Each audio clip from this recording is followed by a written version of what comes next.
So as we get started, I want to share the link to the first day. So in case you got to go back and check the record, the transcript, or see some, go back and review some of the conversations. There's a link to that. It was interesting rendering 5 hours in 3 chunks. So it's like I'm gonna try. Yeah. So it's all up there for you to kind of scan through. And later on, I didn't add chapters. I'm gonna try to go back and add chapters so it'll be easier to find the different pieces from that. But all right.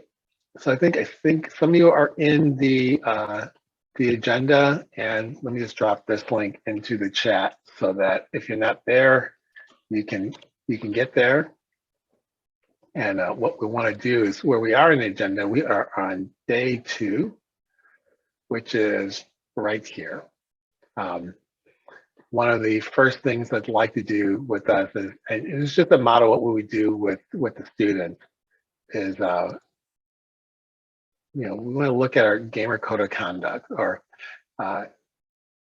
and the gamer code of conduct is really worth, with a team, if you're meeting with a team, multiple times in a week, it's worth reviewing not the whole gamer code of conduct, but rather identify one or two of the line items that you want your team to be focused on for that week. So when you think about the community, and as you're growing and nurturing the culture that you have, you might, either you're thinking, oh, you know what, they're doing a good job of being welcoming and inclusive.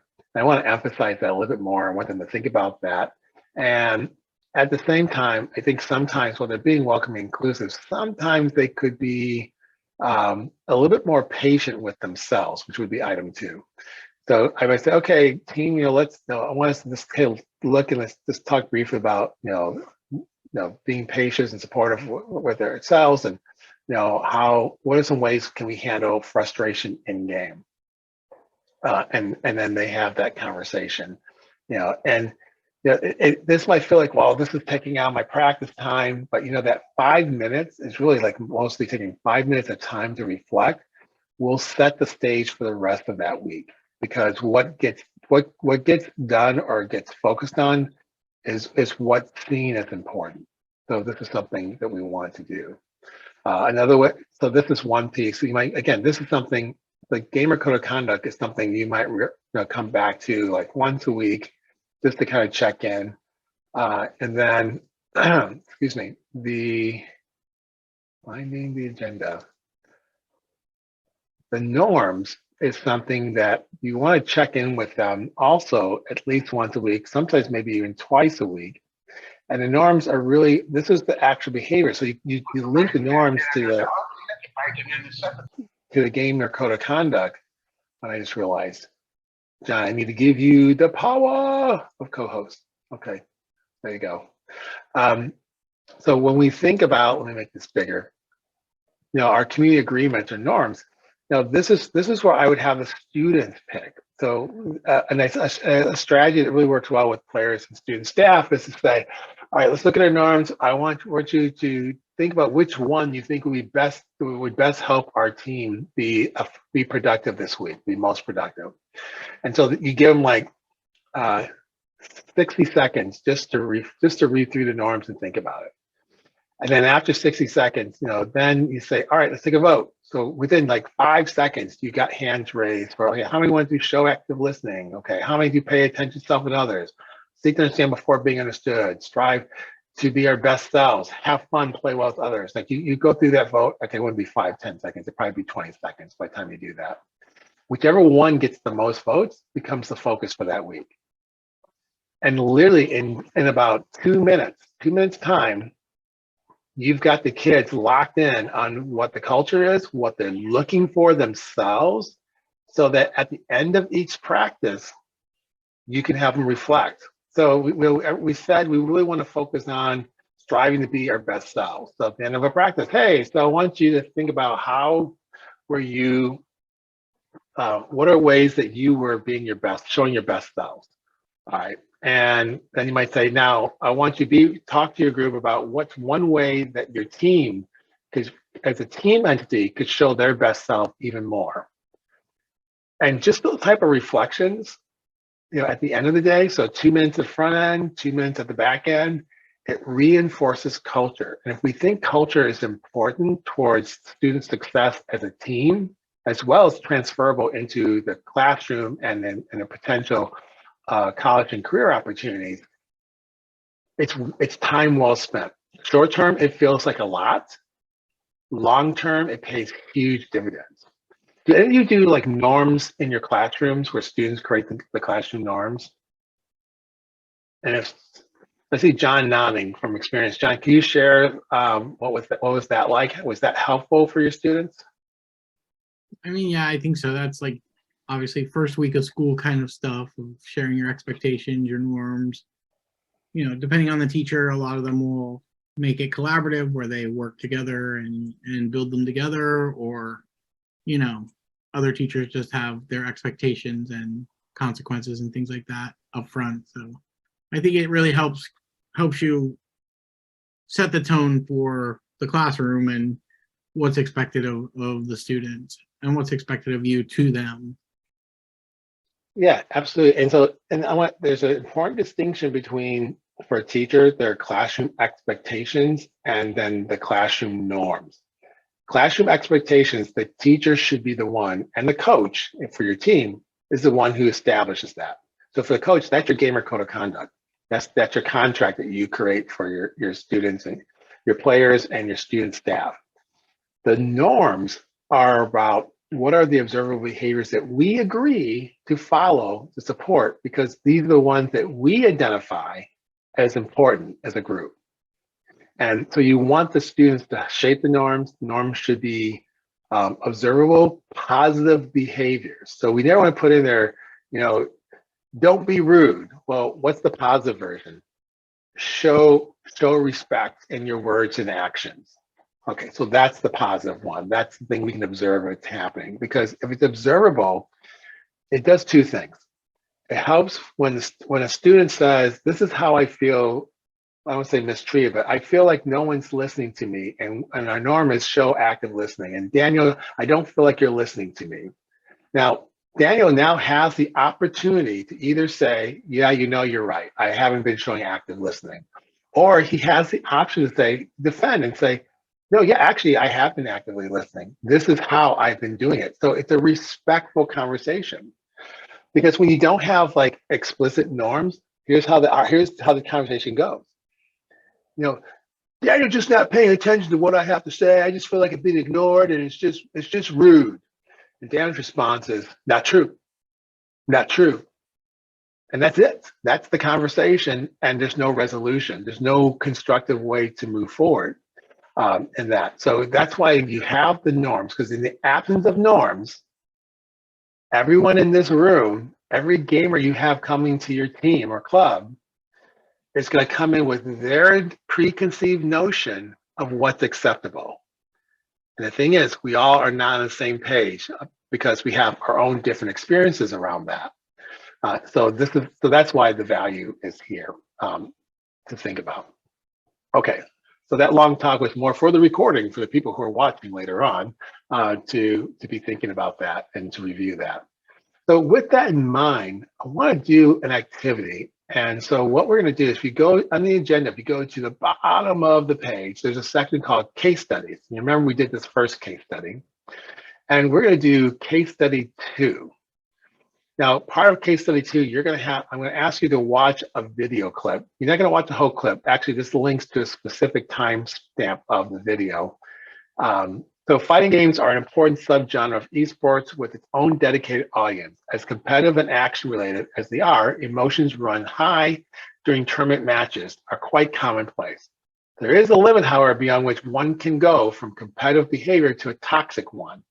During a Mortal Kombat 2 game in CEO 2019, Leaf Buffalo Buffett exhibited the following behavior against his opponent. So you're going to watch it. And I want you to, when you watch this video, this particular piece, this is right near after the game is over. I want you to watch the behavior and interactions of both players, not just Buffalo, but both players.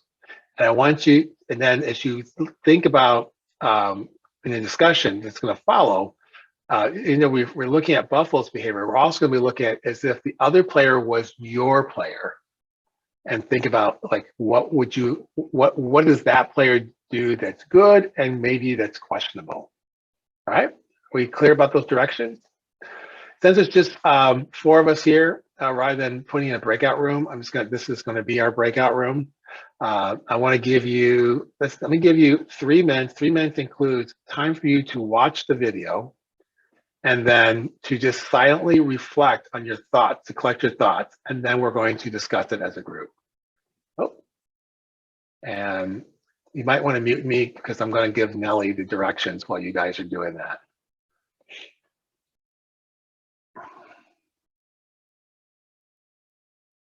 Hey, Nelly, welcome to the group.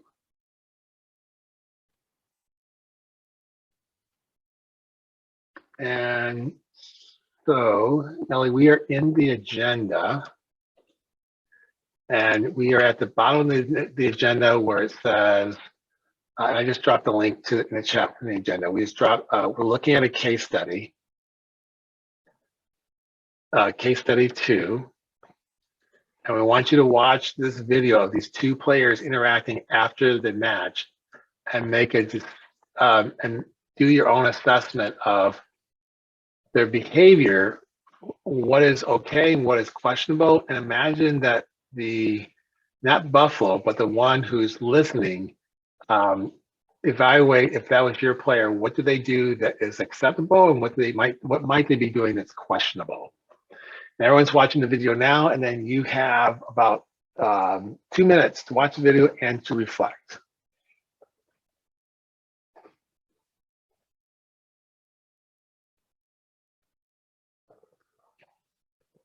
And this is getting recorded.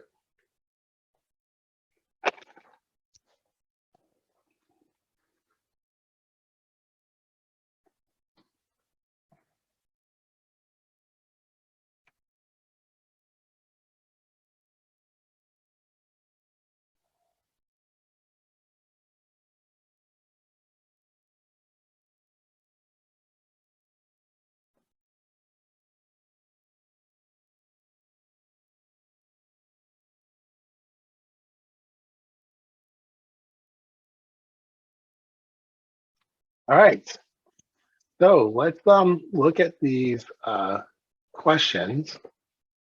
And you have the gamer code. I guess let's do one more thing. You have the gamer code of conduct because I want you to kind of use our gamer code of conduct as your guide for how you would coach your students. Like if one of the players was your student. So let's get some. These A, B, C are just guiding questions. So let's kind of, maybe we can go through any one of them, but let's start with the first one. What makes Buffalo's behavior toxic or problematic? I mean, I think it should just never be acceptable to scream in someone's face, stand up and get right up in their face, angrily screaming at them, even if the situation is a kind of a everyone sucks situation from what I'm hearing about the other guy calling him out on Twitter, and not showing good digital citizenship, number 5, I think, 6 on the code of conduct, but still not acceptable online or in person to, be yelling at people, yelling at someone and disrespecting someone, no matter the situation. We should teach players to be above that. Okay. Great points. I got a follow-up for that, but I want to kind of wait. What are some other people's thoughts about that first point? I see that John says totally disrespectful. Part of the issue with pros, yeah, I'm like the word some, some pros report, but there's enough happening that it is an issue. It is part of the culture. Other people's thoughts. And I'll add to that too. I understand the tension. I understand, the heat of competition. One of the things I found interesting is how females versus males handle that. I've seen a lot of the girls that were competing a few years ago with an event we did with Full Sail, where they just don't let that pressure get to them. They're still just laser focused. Where the boys were, almost wanting to throw controllers and stuff like that. But I think obviously it is some sort of internal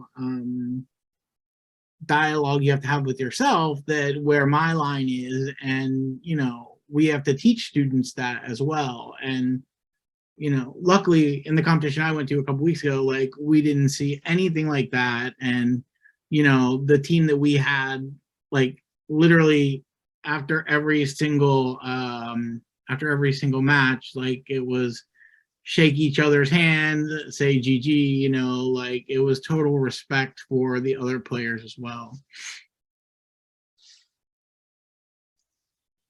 Great. Yeah. I mean, that's important points there. And so trying to see, we have, instead of giving him the finger, the ref should have just disciplined him instead. A perfect example in negating the myth that these games breed violence. The guys just finished a combat game and didn't even touch one another. Okay, yeah, that's a point in a disagreement. Compare that to hockey, where no video games are involved. Good, interesting, good comparison there. So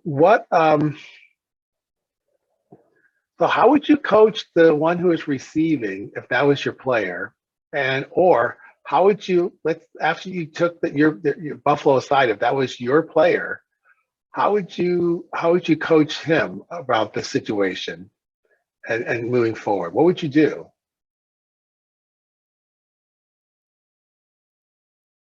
For me, it's if it's the kid that's getting yelled at, it's walk away. If it's being verbally abused, like, even if they're not in the same room, over video or audio chat, like, take the headphones off and walk away. It's really just getting yourself out of that situation. With the other one, if a student did that, I think that's a little bit more of a bigger issue that would need to be addressed, and definitely some sort of plan to make sure, like, this is not something that's consistent. And if it is, then possible removal from the team, or suspension from the team, if they can't keep their behavior together.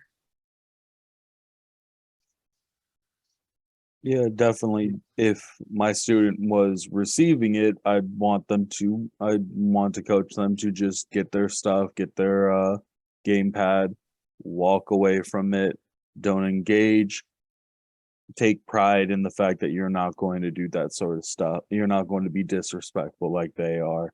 And if my student was the one being toxic, yelling at someone in their face, that would be immediate. I would DQ them from the tournament. At that point, I would pull them off, say you're not playing anymore. I wouldn't even wait for a ref decision, because it's got to be known that that's not acceptable. I understand plenty of times, even in my casual club, games get heated. They get angry at each other. Whatchamacallit, even when it's playful, there's no space for it here. Don't want to let that keep going, let that become something, let that be acceptable at any level. Yeah. Absolutely. And I think Nelly brings up a point that kind of ties into what you just said. It's that we see this in traditional sports as well. Call it poor sportsmanship, of course, depending on the degree of what's happening. So you make a judgment. Okay. So yeah, this goes back to why it's so important to, if there is a gamer code of conduct, that we actually review on a regular basis, particularly like once a week. Just not the whole code, just a piece of it. And then also, we involve them with the norms, then this is less likely to happen. And if it does happen to some level, probably hopefully not to the degree, the heat that we saw in the video, as soon as you bring up the code of conduct or the norms, it should just take the steam out of them. because when you're addressing them, it's not a personal attack or a personal judgment. It's very much about um, how they're representing themselves in the school, and what they agreed, what they gave their word on when they signed the Gamer Code of Conduct, when they signed the norms they helped create it. That was their word that they were a part of. It gets them to reflect on their actions in that through that lens, and that can be a way to kind of pull them out of it. Like I said, but wait, you don't know what's been going on in social media, what they've been saying. Yeah, but what did you agree to in the code of conduct and the norms that you created? Let's talk about that. And it's like, oh, right. That is, I might have this beef with this person here, but how I shouldn't have brought that out there into this space that I agreed to be a part of, which is where you're trying to, pull them from the emotional moment to a logical reflection, which is hard. It's hard to do. Great. Any other thoughts about this before we continue?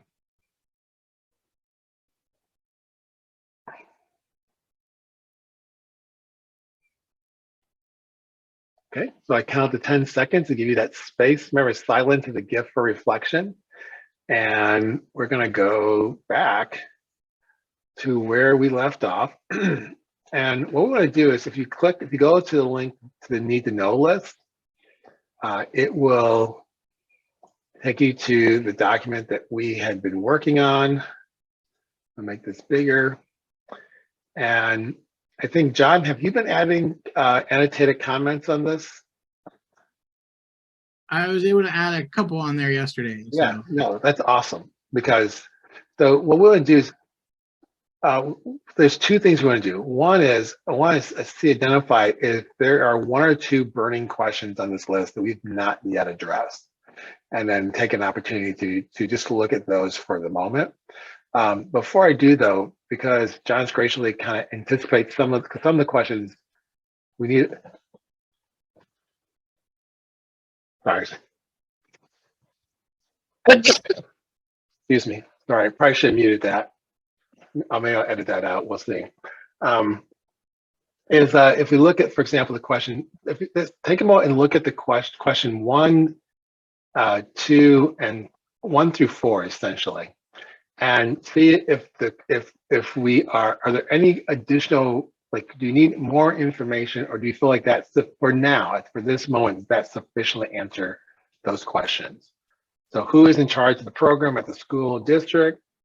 How are school IT techs going to support the school? What's the IT support? And are we getting access to, let's do the first 3 questions. The fourth one I think might be a little, well, yeah. Are we getting access to Steam? So take a look, and if you have additional, like you want to know additional information for 1, 2, 3, or 4, then type that number in the chat. If you don't need additional information, you feel like it answers the question, then don't type anything. I'll give you 60 seconds to look through and reflect.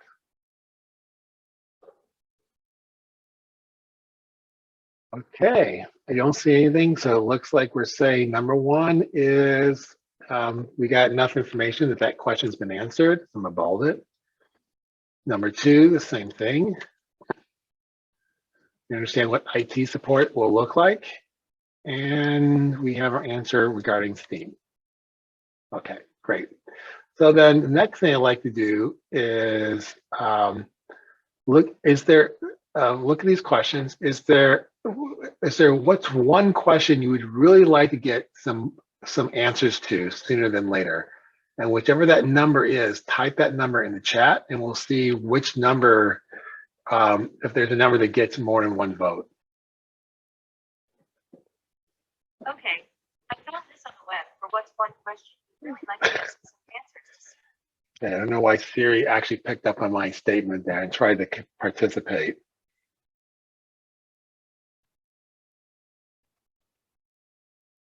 Okay, I see 1 vote coming in. Let's see if there's any more.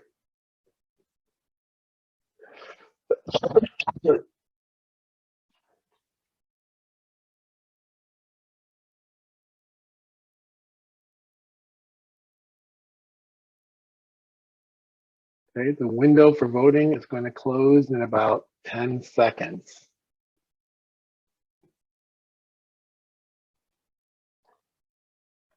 And of course, we've got all these different numbers. So, all right.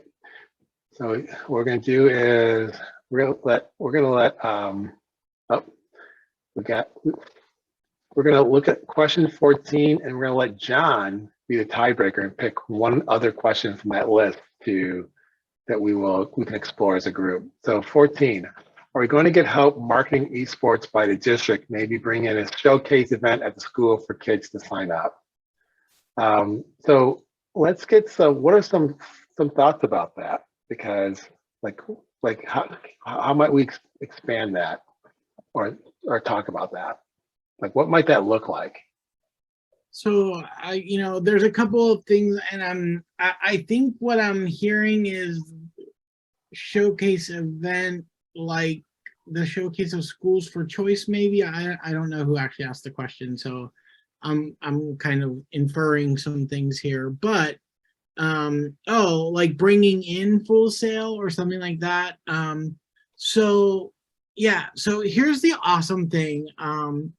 We've built some pretty amazing partnerships already locally, especially the Julius at Palm Beach Lakes. And what I can do is I can even have him do a brain dump one time as a Google Meet as to what he's been doing. But for example, he organized an event. He organized an event at his school last year where he got Palm Beach State, FAU, Full Sail, and someone else.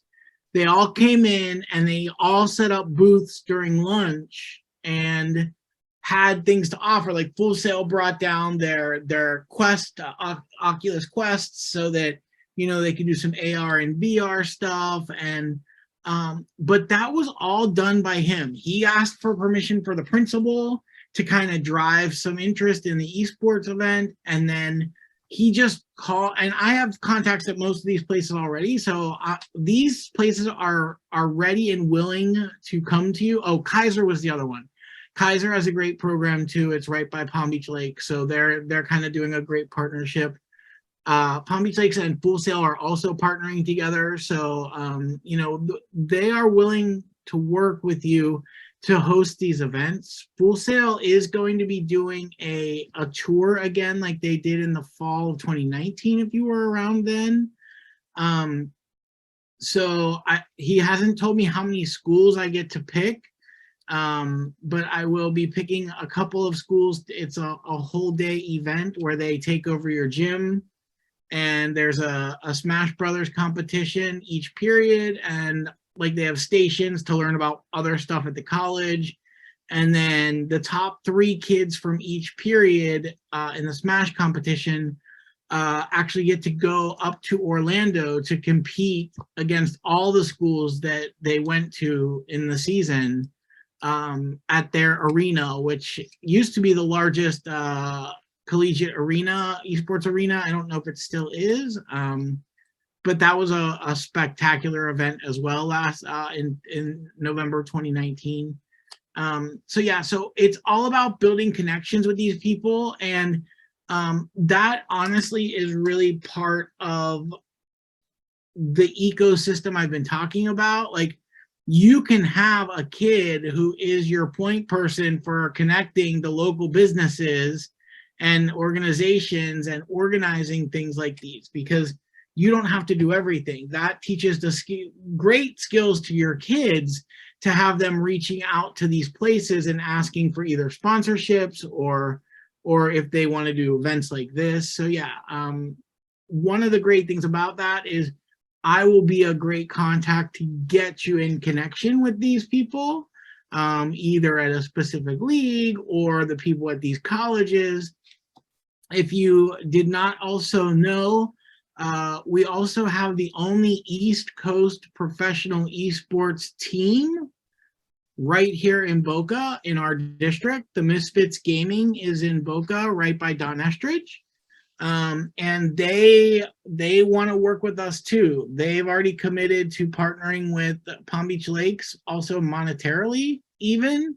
I think they're going to actually go in and help design and paint their new esports space, and have the Misfits logo on there because they're helping to sponsor. So these are all organizations that want to help. And beyond that, I guess I'll also tie this in. So marketing as well.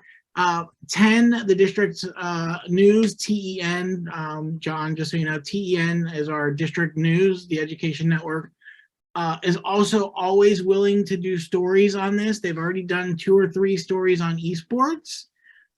So your principal can always, like if you host one of those little fairs at your school, your principal can call 10 and ask them if they'd be willing to do a news story or a Twitter story or some kind of story on the event. So yeah, so there's great avenues. If your school creates a Twitter account with the email addresses that we'll have for your schools, I am also willing to, add you to my Twitter accounts for the district and amplify your voices. So yeah, so those are some ways that you can market. Ideally, what we would love to get to is a program where kids can start getting exposed in elementary school to things like Minecraft, maybe Girls Who Code, things like that. And then in middle school, get some more exposure. And then by high school, they have some of the basics. And so they can just, start off running and just having like a succession, from elementary, middle to high. So yeah, so that's what we're looking at for those. I hope that kind of answers what you were looking for. I know it's multiple directions, but marketing is kind of a little crazy of a topic. Okay, right, John, are you guys looking at doing Girls Who Game, or is that just being discussed? Is it Girls Who Game? Sorry, not Girls Who Game, not Girls Who Code. Sorry. Okay. You know, I got the organizations wrong. no worries. I thought, oh, that's another one. Yeah. There is a Girls Who Code too, but that's for a different, something else I support. Yeah. And then I guess what I'll go with, because the big question is always money, right? Is how do we get these devices? Number 7, how can we fund these devices? Obviously, what we started with the pilot was a grant fund. So, I approached the Pew Foundation, which is a foundation that gives a lot of money to the district. They were interested. They came to me and said they would love to do it and incorporate it in the school day. That's how we got another $500,000 out of them to start the program at Palm Beach Lakes, starting this year. But funding is always going to be not the easiest. The biggest thing with funding is if your principal's on board, they're going to help you be as successful as possible at finding funding. They may not be able to get you the most up-to-date, shiny, best computers in the world, but most of the time they are able to at least get you started. There's always funding at a school that a principal can find. Title I schools have tons of funding, and a lot of your A schools have leases and things like that where money comes in. But what the other thought process to think about is the games as well. So I know John talked a little bit yesterday, like Switches are pretty cheap. So if you can get 5 Switches for like $1,500, you can do that with a oh crap, what's it, not a GoFundMe, the teacher one, crap, I can't think what it's called, where you can like get people to donate to you. Donors choose, I don't remember. It's one of those things where they donate to your classroom and you kind of socially do that and get people to donate to that. And so yeah, the other option, and I know this sounds crazy and I didn't get to do it, I have a whole long list of things I would love to accomplish in my life with this. One of my ideas for funding was to try to reach out, hang on, I'm scrolling to find it. So like I was like, for what am I looking at for funding? So obviously any of the foundations that are around, but then I started thinking, okay, well, what celebrities live in Palm Beach County, right? Like we have a lot of people who are rich in this county that are looking for some tax write-offs. So I made like a long list of people who have houses in the area. And then I was like, okay, well, what about like, okay, so here's all your famous people. What about people who maybe like already have a connection to esports or at the professional level or sports in general that might be more interested. So I have a nice list. I just never was able to get to the point where I could get to talk to people like that. Also, city governments are also interested in sponsoring these kinds of things. Going to like Wellington or Boca's actual Chamber of Commerce people and ask them is a good idea as well. And then just trying to raise money. Again, that's part of the club aspect of raising money to keep your program sustainable, either by fundraisers or by sponsorships from local businesses. That's really, the big ways to do it that I see right now. It's available out there if you are looking for it. So what I'm also going to do is every year there's I don't know how many of you know about the Education Foundation's grant program that happens every year.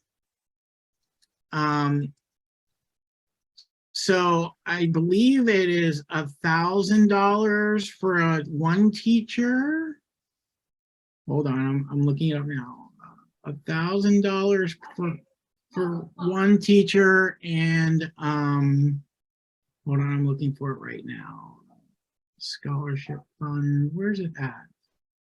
Grants, here we go, not scholarships. It's the Go Teach Classroom grants, and I'll drop a link for you guys. It's open right now until What's that called? Go. Oh, you'll add the link. Okay. Go Teach. Whoops, sorry, wrong. Come on, my mouse doesn't want to work. The grants are open, I believe it's until August 15th. When I was in the classroom, I used to write these every year, and it was the same people. They give you a really awesome awards dinner. It's gorgeous, but it was always the same teachers that got this money. And some schools, like multiple teachers, would write grants, but you can get $1,000 for an individual teacher, $1,500 for a team of teachers that are seeking to work together on a collaborative, and $3,000 for a school-wide project. So you could technically, and then there's $5,000 for STEM and financial literacy. And so, this easily connects to STEM if you're looking at that. So you can connect this to STEM, but we are also working on trying to get financial literacy in this as well. The Pew Foundation really wants us to work on financial literacy, especially like when kids start getting scholarships for college. Like, yeah, Full Sail may give you this much, but your tuition is this much. You may be having to go in debt this much for that school, where if you went to this school, you wouldn't be in as much debt. So we are looking at financial literacy as well. So that's $5,000 to start a program. That's a lot of money from our local education foundation. And like I said, that's an easy grant to write. It's not heavily like I've done federal grants which want to make you cry, but these ones are really easy. You just explain why you want the money, how it connects to what they want, and give them a budget. And so even the $1,500, that's basically covering your switches. Now you would still have to purchase the games and the adapters at your school level, but $3,000 would cover 5 switches. And that would cover 5 switches. And what we did with our switches was we bought a small TV so that they just dock it and they sit it so 2 kids can be playing in front of a TV. So 3,000 is plenty of that, and 5,000, yeah, that gets you even more. So I would encourage everyone to apply for that grant. I want to emphasize one thing that John said about those grants is that if you apply for the grants, and John, you've done it for that area, so please correct me if I have it misconstrued, but for a lot of these grants, it's don't focus on the equipment, the stuff, focus on the idea, focus on what the impact is for kids and what they're going to do. And then just the funding is just about getting the equipment to support that idea.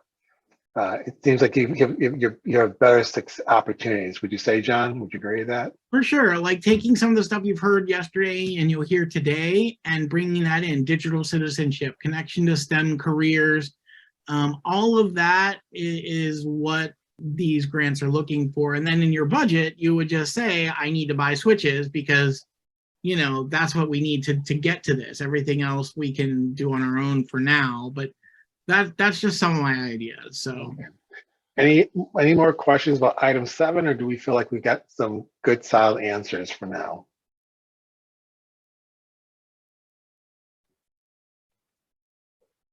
Okay, I'm gonna mark that.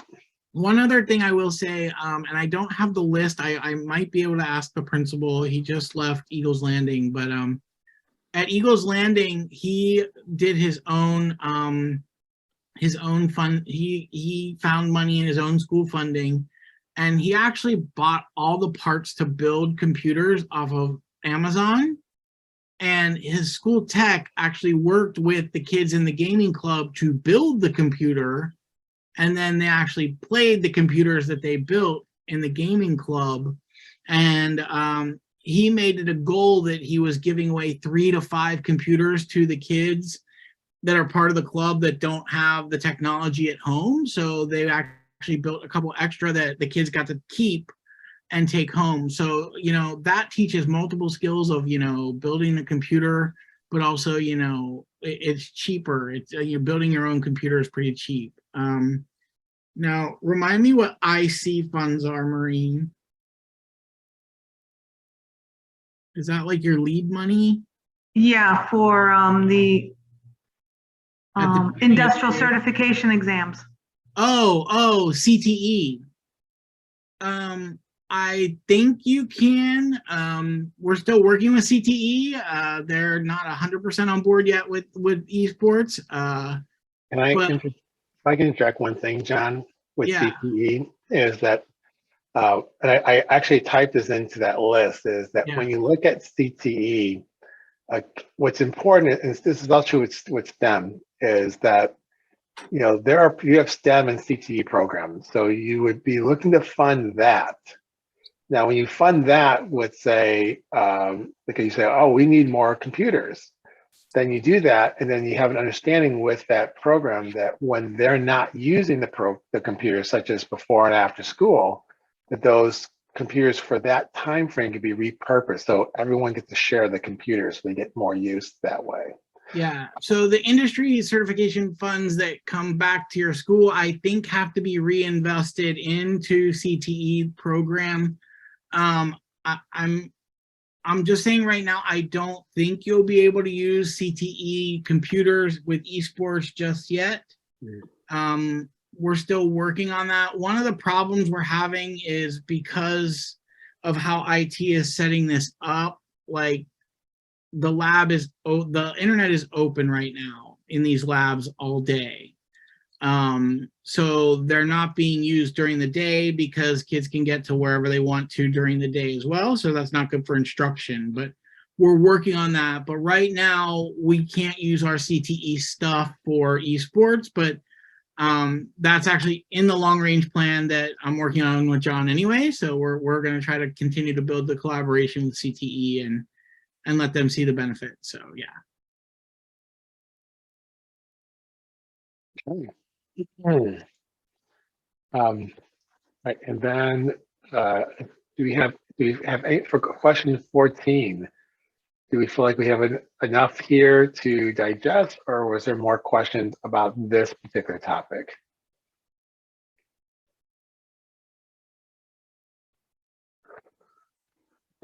All right. Great. We'll come back. You know, there's still some more pieces here to look at. And again, if you think there are more questions, feel free to add them at the bottom, and we'll keep this running list, continue to go. And let's go back to the agenda.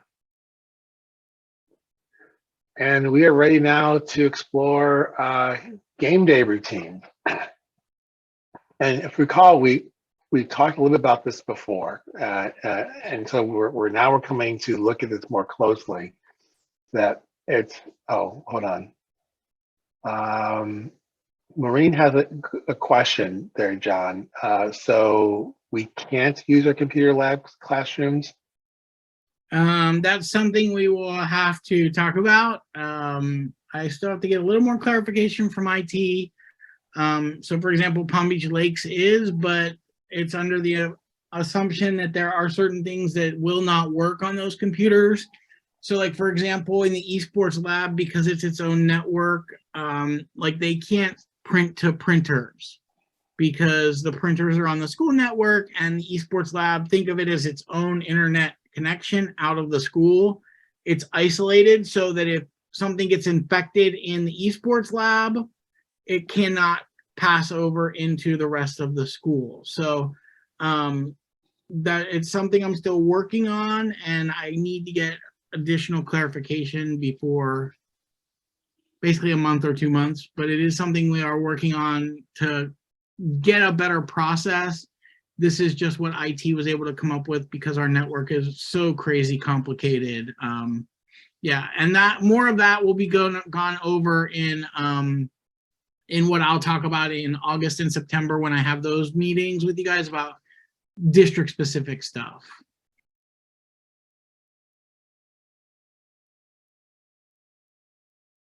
Okay.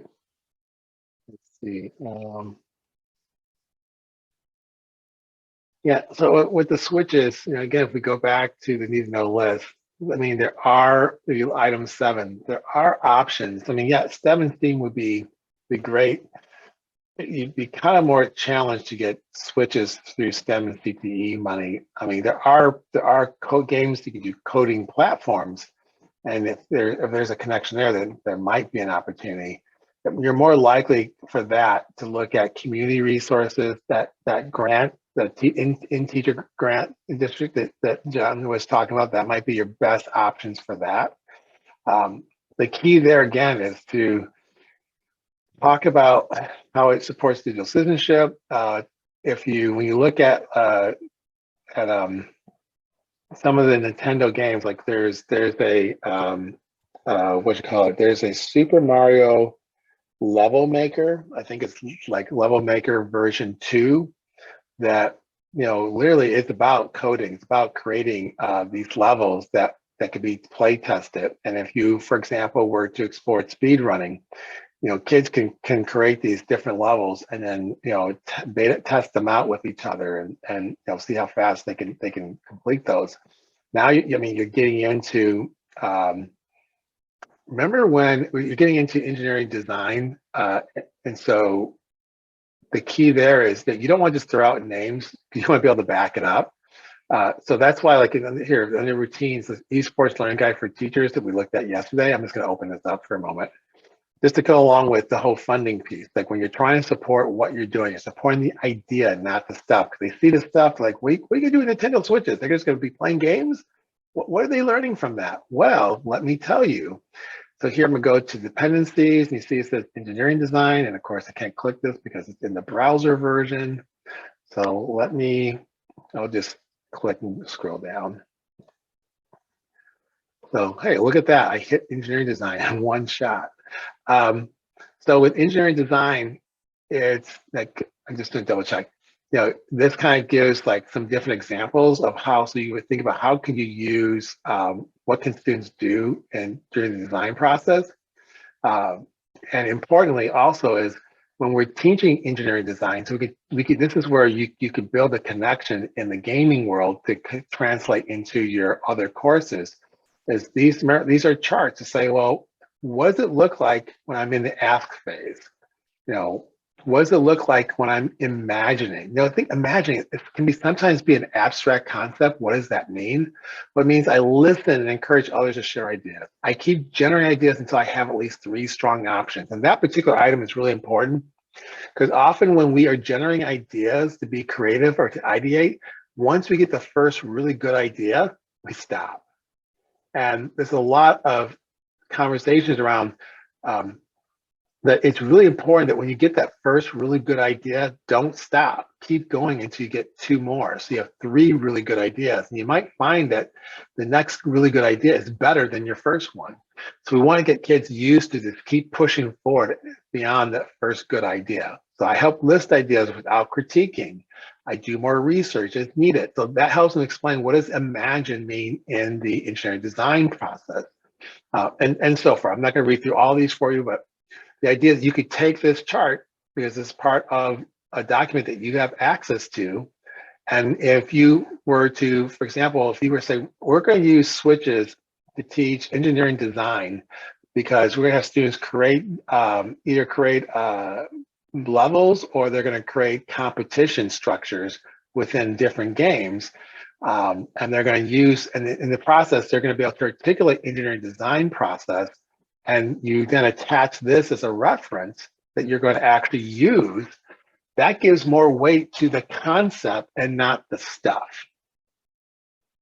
That makes sense? Any thoughts about that?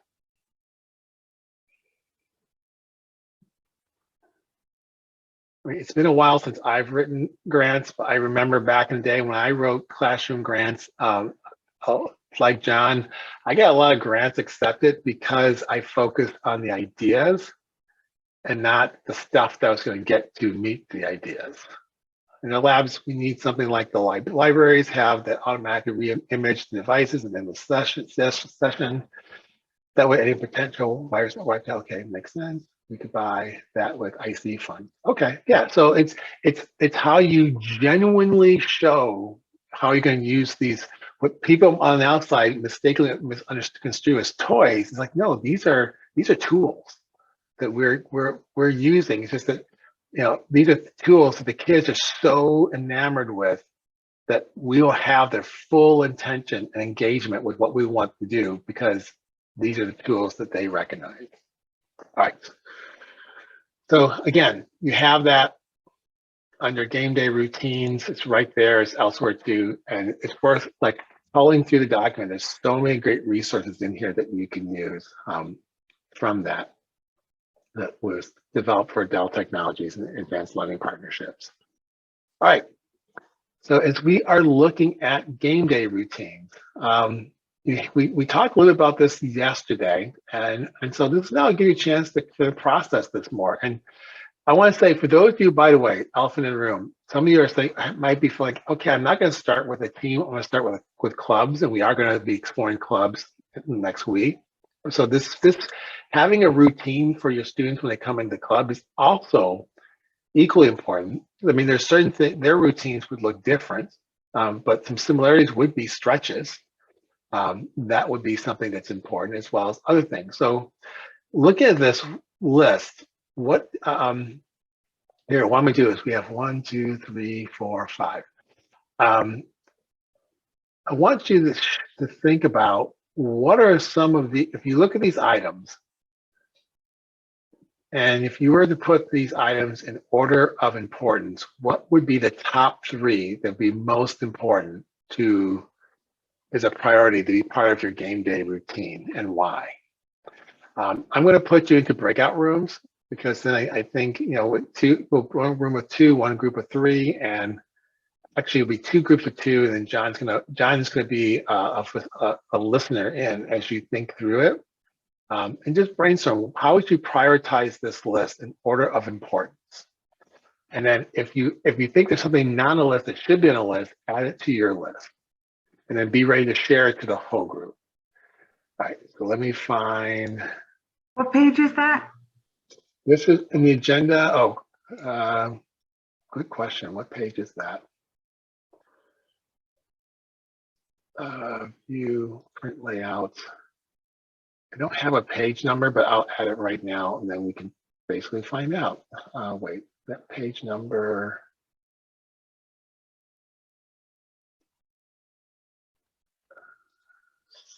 So I believe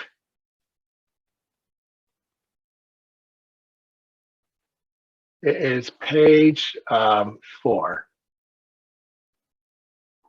Page 4 in the agenda. All right, so I'm gonna make the groups. breakout rooms, 2 breakout rooms, and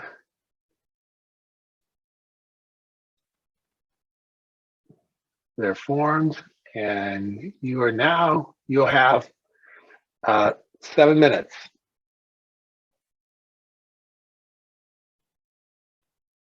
Okay. John, you have the option just to drop into any room as you so desire.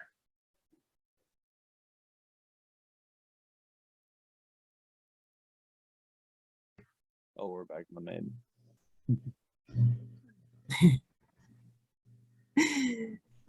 I didn't have a chance to, I couldn't find my forum. Guys, I'm not feeling too hot today. As you can tell, I've been quiet. Oh, okay. Hopefully you feel better. Thanks. I'm just gonna, Yeah, do what you got to do. I'm just gonna I couldn't even find my form. I was like, I had it open up here and I couldn't find the link. Can you put the link to this, To the agenda, sure. yeah, to that thing out there?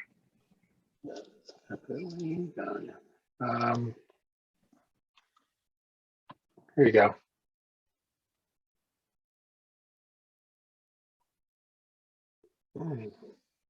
Okay.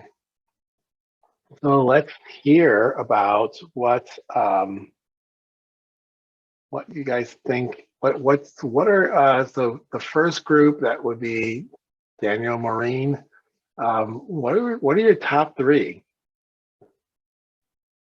Our top 3 is the top 3 on the list because first and foremost, I always think arriving early is important, especially to something that may be a little bit more tense, a little bit more stressful, like a tournament, like a competition, because the last thing you want when you're traveling somewhere is to be uncomfortable. It's that home field advantage, So making sure you arrive on time, that way you have time to get used to where you're at, if only a little bit.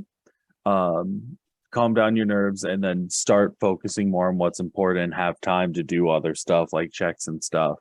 Though next, the stretches, don't want to cramp up, don't want to get sore, want to make sure that you aren't sitting like stiff as a rock out there. You want to make sure you're flexible, you're relaxed, you're comfortable, and being tense won't help. Plus also general health. And then the warm-up games and practicing drills, while I do think, reviewing strategy and player knowledge, reviewing stuff like that is important.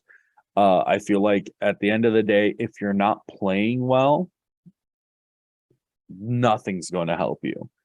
You need to have your basic mechanics down. A lot of people will be surprised how much a solid grasp of mechanics will take you in a tournament. And then from there, once you start getting into, higher levels in the competition, then you can start focusing more on, okay, specific matchup against specific people, specific teams. But early on, just making sure you have a solid grasp of your fundamentals will take you through early parts of most tournaments. Great share. Nelly, Tina, what was your list? And if it's similar, it's still valuable to get your take.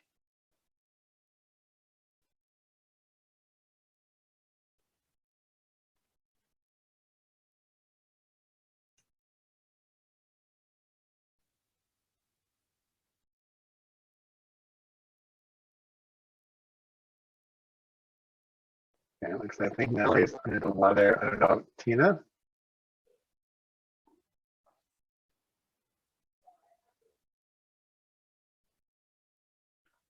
I just put them in a certain order. I don't know if Tina wanted to talk more about it. Oh, what was the order, Nelly? What order did you have? Where are my numbers? I did the same thing, 1 through 3. Arrive early is important. do the team stretches, play warm-up games, and or mechanical drills. And then I said to do your test setup, number 6. Mhm. And then number 4, and then number 5. That's basically what I did. Okay, all right. Well, so here's what we want to do, because we had some really good conversations with the need to know and some of these other pieces. And we have planning time coming up, and I still would like to talk a little bit about streaming and recording games, but I'm going to save that for afterwards, after the break. So we're going to do 2 things. One, we have a 20-minute time, 20 minutes to plan, and your first option is to plan out your game day routine. Your second option is, if you get that done, or if you prefer to focus elsewhere, because we've looked at a lot of different things yesterday. Like we talked about culture. There's a lot to go into mapping out culture. We talked a bit about culture today. Talked about funding. So you might be hot on the trail wanting to like look at what are your internal district opportunities, those teacher applications, grant applications. You might want to take a look at that during this time, and that would be fine. Whatever you feel is most important to focus on to start to get prepared or create a list of what you want to address. This will be your time to do that. I would ask you to spend at least 5 minutes on game day routine and think about what your initial list would be, that you'd want to be a part of it before you go on to something else. So you have 20 minutes for that. You also have a 10-minute break, and I'm going to let you decide where you want to take that break. You might want to take it right now when we break for the planning time, or you might want to do the planning and take the 10 minutes at the end. I mean, it's up to you where you take the 10 minutes. I will be available. We'll all stay. We won't do a breakout room. We'll stay like this. Well, I'll create optional breakout rooms if you prefer that. Just so you know that when we're doing this during this time period, I'm going to pause the recording, so that until we have our formal meeting again. So you have both options. I'll be in this main room so that if you want to ask me questions, you can do that. Are there any questions about the directions? Okay, it's now 10:19, so at 10:50, we're going to come back together. All right. All right, I will see you then.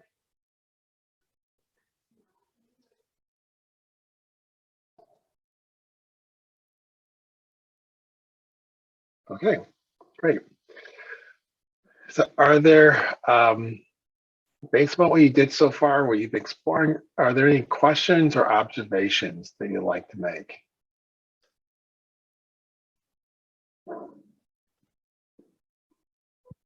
During my little planning, I found a nice little YouTube channel called Esports Healthcare that's got a warm up, cool down, and injury prevention stretch routine for specifically hands and wrists. That's very nice.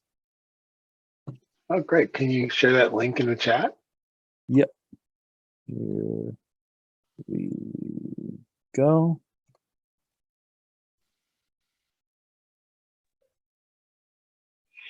Okay. There's also a great site, just so you're aware, called Gloop. I don't know if anyone's ever heard of Gloop. I just put it in the chat box. It's reflex training. So they have some for joysticks, for mice, typing, it's training on those kind of skills of, response time. But as a teacher, what you're able to do is make an account and then add your students, and then it creates a leaderboard. So your kids, as they compete within Gloop, will be able to see the other kids on the team or in the club and see who's got the faster reaction time, or who's able to make it through the maze the fastest with the mouse, or whatever. And it encourages that friendly competition, but it's also training those precision skills for gaming. They're a great organization. I've worked with them since before they got out of beta.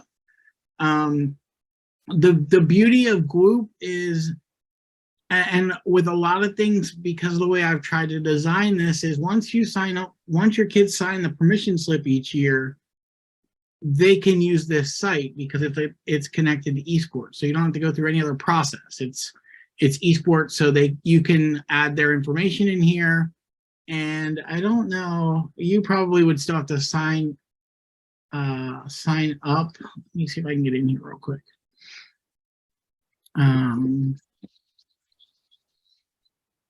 Let's see, here we go. I haven't played in a while, so, and I'm terrible at it. So let's see, training games. Here we go.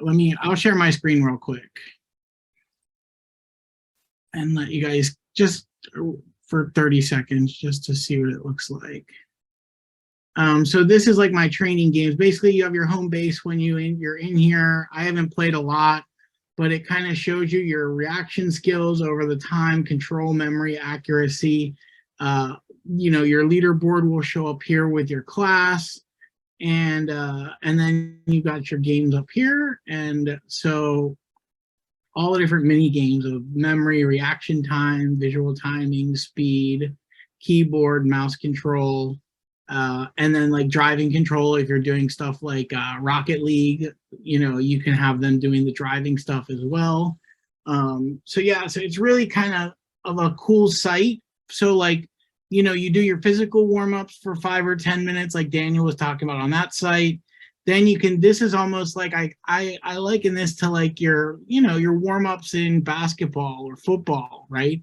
You're doing maybe 10 minutes of this kind of activity to get them warmed up, and then, hop into the gameplay or whatever. So it's a really great site. It's free. And they do have grants as well, just so you know. They've been giving out, looks like $2,500 a couple every semester as well. So they also give out keyboards, headsets, all that fun stuff. So definitely an awesome organization. They're great people. So so again, Tina, because it's associated with esports, it doesn't have to go through TCC. So you're not going to see this stuff on the TCC list, but the permission slip says that students will be creating accounts on a wide range of websites, and the parents are signing permission for that. So that way we don't have to go through legal for everything. The parents are just saying, yes, I understand my kid's going to be signing up, and other companies are going to be able to get, personally identifiable information from their child. And so the permission slip is an annual thing, just so you know as well, so that parents are always able to do that. So you're not going to see any of the esports stuff on TCC. I think the only thing that's there is the MSI computer, which we were doing as part of the pilot. So this was kind of my way to get around TCC, because I know it's a cumbersome process. It looks like a really cool site. The kids will really enjoy doing that. Even for the warm-ups, they'll be excited just to do that, Yeah. They just love competing against each other, right? So they're going to try to get that first place, but what they're really doing is honing in on those fine motor skills as well, which is really cool. And I don't know if there's any other site out there like that. John, you would probably know more. I don't know if there's any like training site out there for, response time like that's for specific to esports other than them. There are some, but not, I don't think to this depth. Like they don't have a structure like you have with the leaderboard to set up that they can get involved in. This looks like a really nice structured approach. So yeah, this looks good. Okay. Sorry, I stole your sharing, so you'll have to reshare. No, not at all. This was well worth doing that for everybody to look at and think about. Because actually it really fits in well with what we're exploring right now when we talk about being like grow as students of the game. That's weird. Why did that do that? Not sure why. Hold on. Oh, I know why it's doing that. Because we need to help our players and student staff to continue to grow. And also, just as coaches or as sponsors, it's important for everyone here to expand and grow their knowledge, whether you're just getting started to you are already heavily involved. Because as I mentioned the first day, is that we got to continue to grow and learn, because if we don't, there are coaches elsewhere who are. And if we're ahead of people, they're going to surpass us and we just kind of plateau. And so that's why, you have these pieces. If we look at this list, and I'll change this bulleted list to a numbered list. I think it's easier to kind of discuss this particular pieces. It's really important to watch professional games, professional and college games, because not just watching the games for the quality, but also watching and listening to the casters, because they will give you more insight into the game that you can bring back to your players, or whether it's like, hey, I watched this game and I saw this, or this happened and I want to can get have a question. And encourage your students to watch professional play, to watch for example, like I like to play a lot of League of Legends in particular, and I know this is the same for Rocket League as well. Is that I might watch games and when I see a particular champion I'm playing, or in Rocket League it might be a player who's doing a certain type of skill set where they're how they float the ball up, and and figure out how much boost they need in order to maintain that. Is like you can watch and see things, and then go into practice to it and try to do that, or have conversations around where that could happen, or look at the dynamics. Like for example, like when I will play jungle, first thing was just understand the mechanics of my champion and basics of pathing. And now it's thinking about also the macro play of like where you need to be in certain situations. And so with Rocket League, it's like if we're trying to set up something, where do we need people to be, when we rebound the ball off of one wall? One person's doing that. Where should the other people be positioned to be ready to pick up that rebound? Is this a situation where we need someone who's back in case there's a fast break to our goal? And watching pro play and college play is a way to pick up some ideas. John, you want to add to that? No, I love that idea, and I also think it's interesting. Like as we were playing with EGF, like one of the people as part of the club/team was more like a statistician. So like they would go out and research the team that they were going to play next week, and try to analyze some of the former gameplay on Twitch, and figure out like what strategies they're using to then share with the players to say, okay, we need to practice X, Y, or Z. So like, for example, one thing the team didn't expect and how they got eliminated in Rocket League is the other team was basically boost stealing. So they knew they were timing in their head when the boost would spawn, and they would be there. And so they were basically, our team couldn't get any of the boosts because they were right on top of it. And in Rocket League, like you need that in order to basically win. And so it was a strategy that they had never been attacked with before. So, but it's interesting, there could be students that you have that again are not wanting to play, but are good at analyzing and doing that, looking at professional players and explaining it, coaching. They're basically coaching the players on the team how to do better. So yeah, great idea.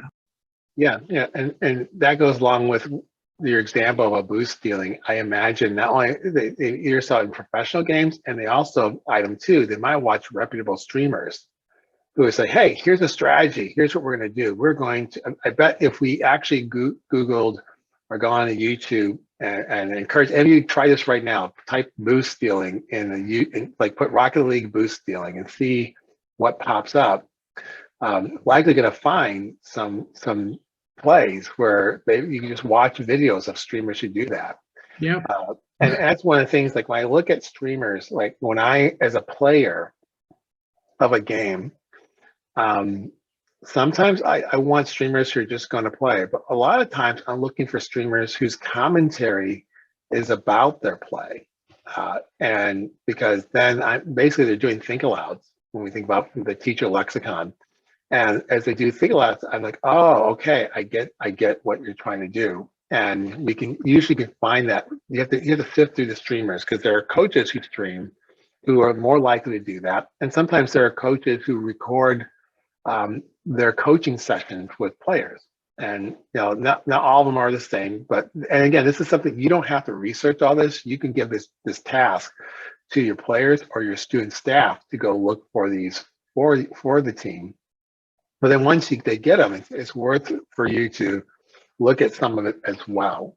Especially again, I cannot emphasize how important it is to play the game you coach, even if you play a little bit, just so you have an understanding of the ecosystem enough. And by watching professional, you'll get the language pretty quickly, the lexicon of your sport in that regards. Like you see, there's a lot of content out there about the games with patches and updates. For example, as we speak, like Riot just updated their League of Legends, and those of you who play that will know that every time there's an update, all your recordings on the site are gone.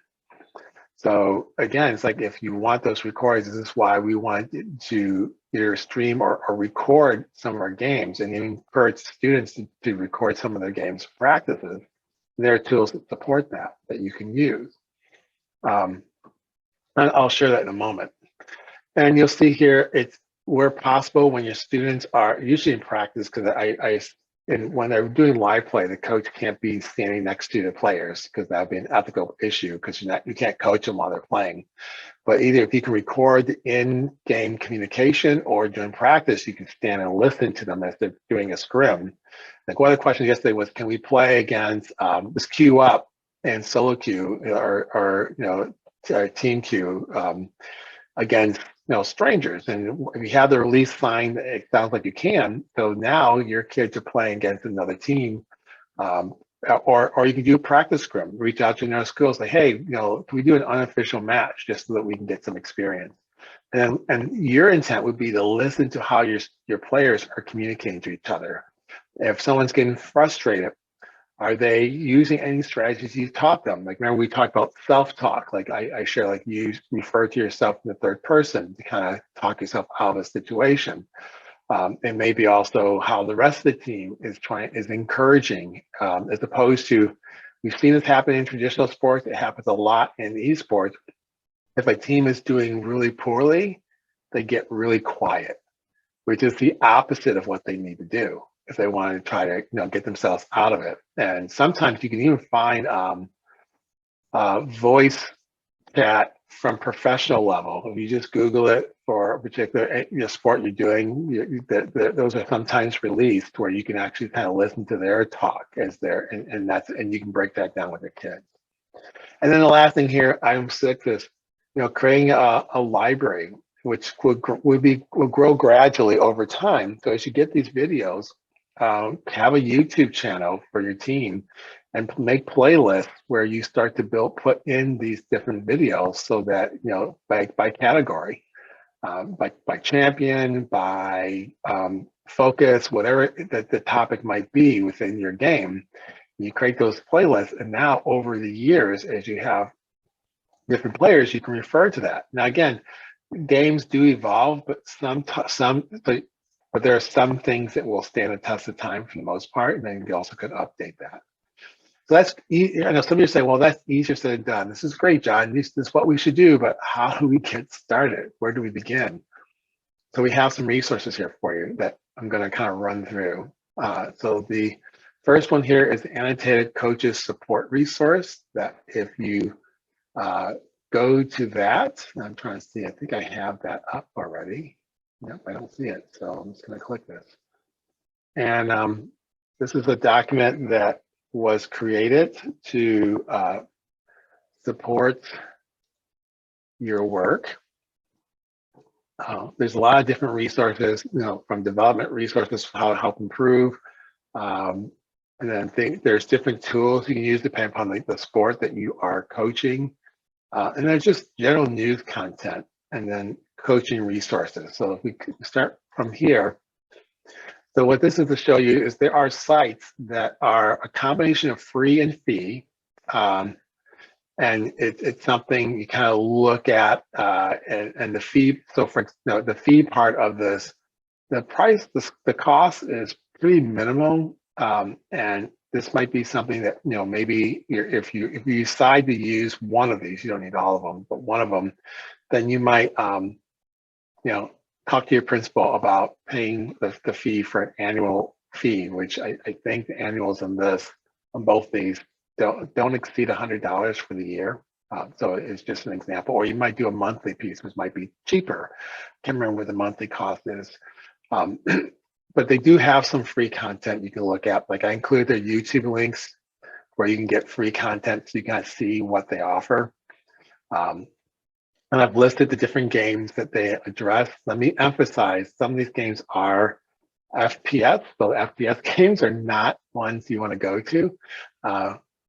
But they do have things such as League of Legends on here. I know you also do Rocket League. These don't have Rocket League. Rocket League was a bit challenging to find I'm gonna call a mainstream site that like invests time in Rocket League. However, there are other sites in other categories where you can. What's nice about this is that if you're doing like Overwatch, I know that was talked about at some point, hopefully bringing that on board, is that these sites have lots of great videos by both pros and high elo players in which they do think aloud, and they will explain things. So Game League really gets into like the player role, the champion role. Skill Cap does some of that. They get more into the macro thinking and decision making. So it just depends upon what you're looking for. But you can kind of check out those pieces as you go along. There are lots of tools that you can install desktop apps for students to collect data. Now, oftentimes your game itself has its own data piece that you can go and look at. Sometimes they're not as streamlined or user-friendly to navigate. However, they are useful to explore. But these are some that really help you kind of just jump right in. So like there's Mobalytics, there's Blitz, there's ProBuild, there's op.gg. Those are just some examples. I've broken down here what type of games they support that you could look at. And so what they do is they give you pieces of data so that, for example, let's see, let me go to,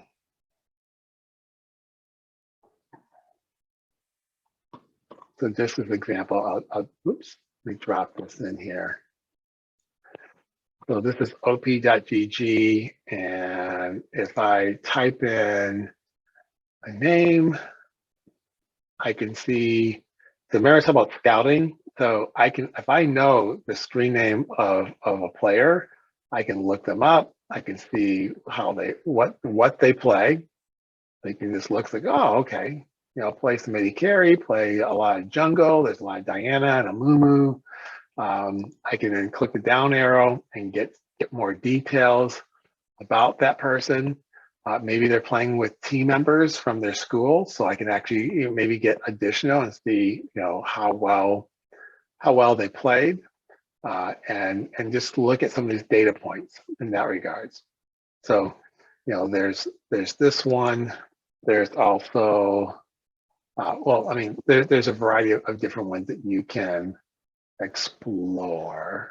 I'm going to find, nope, we did that one.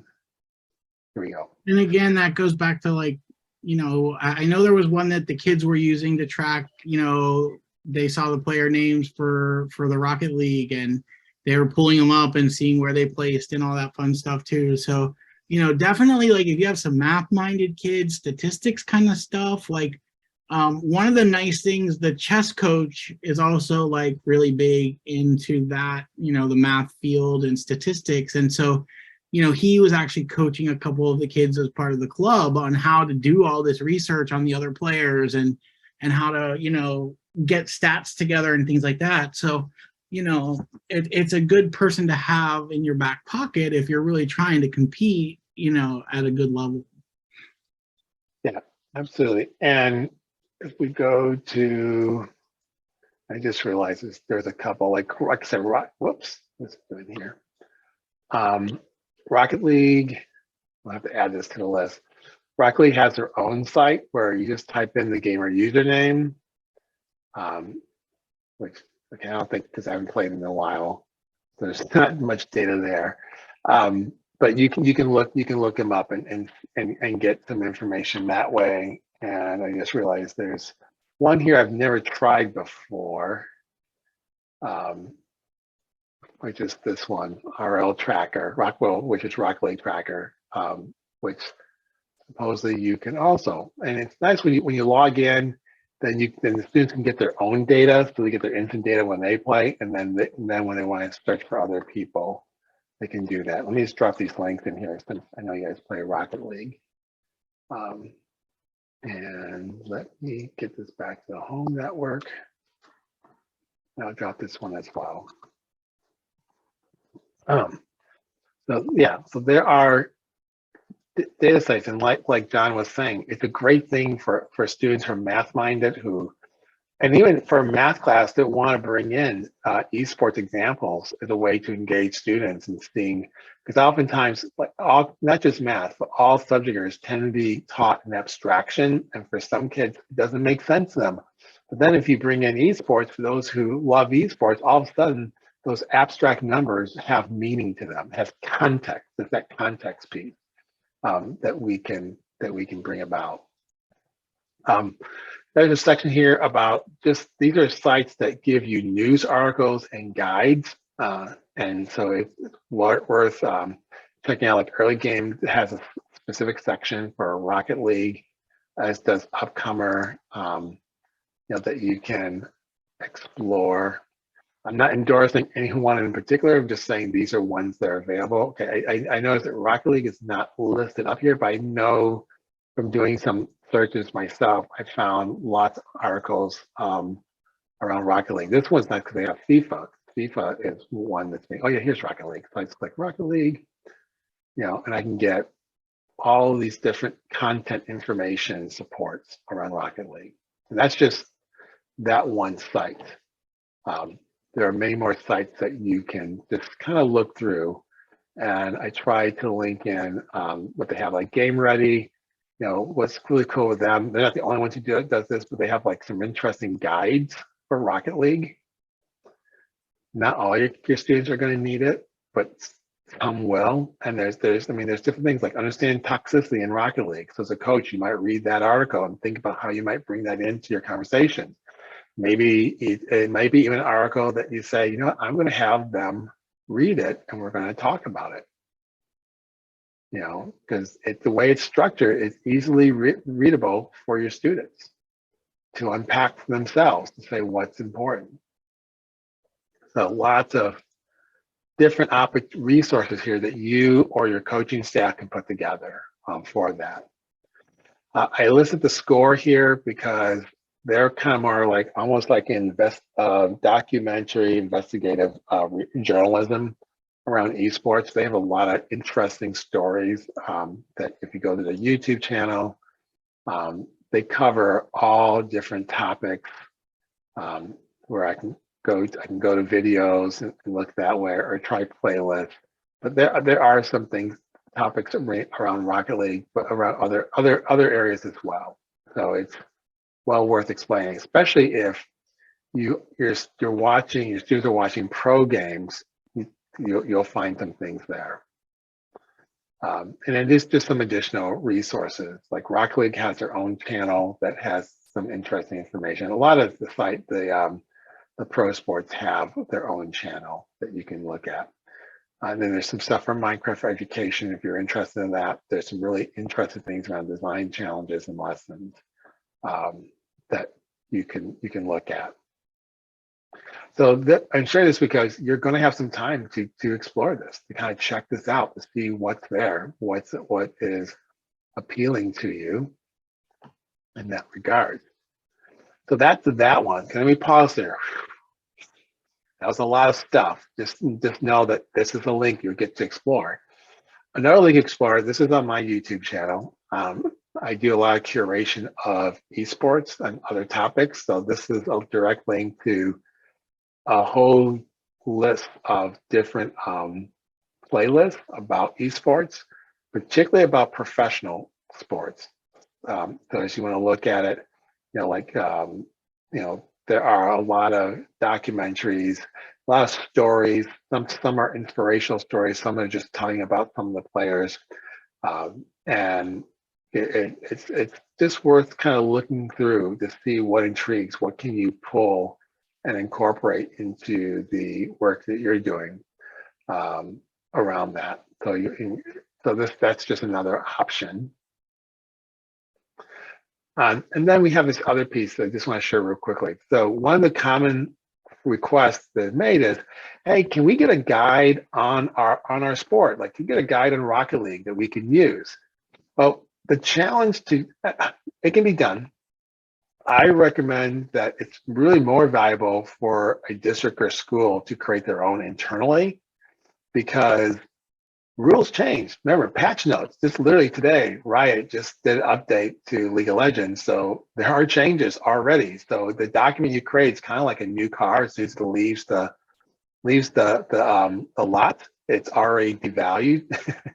And so it's more useful to create something internally and just maintain that.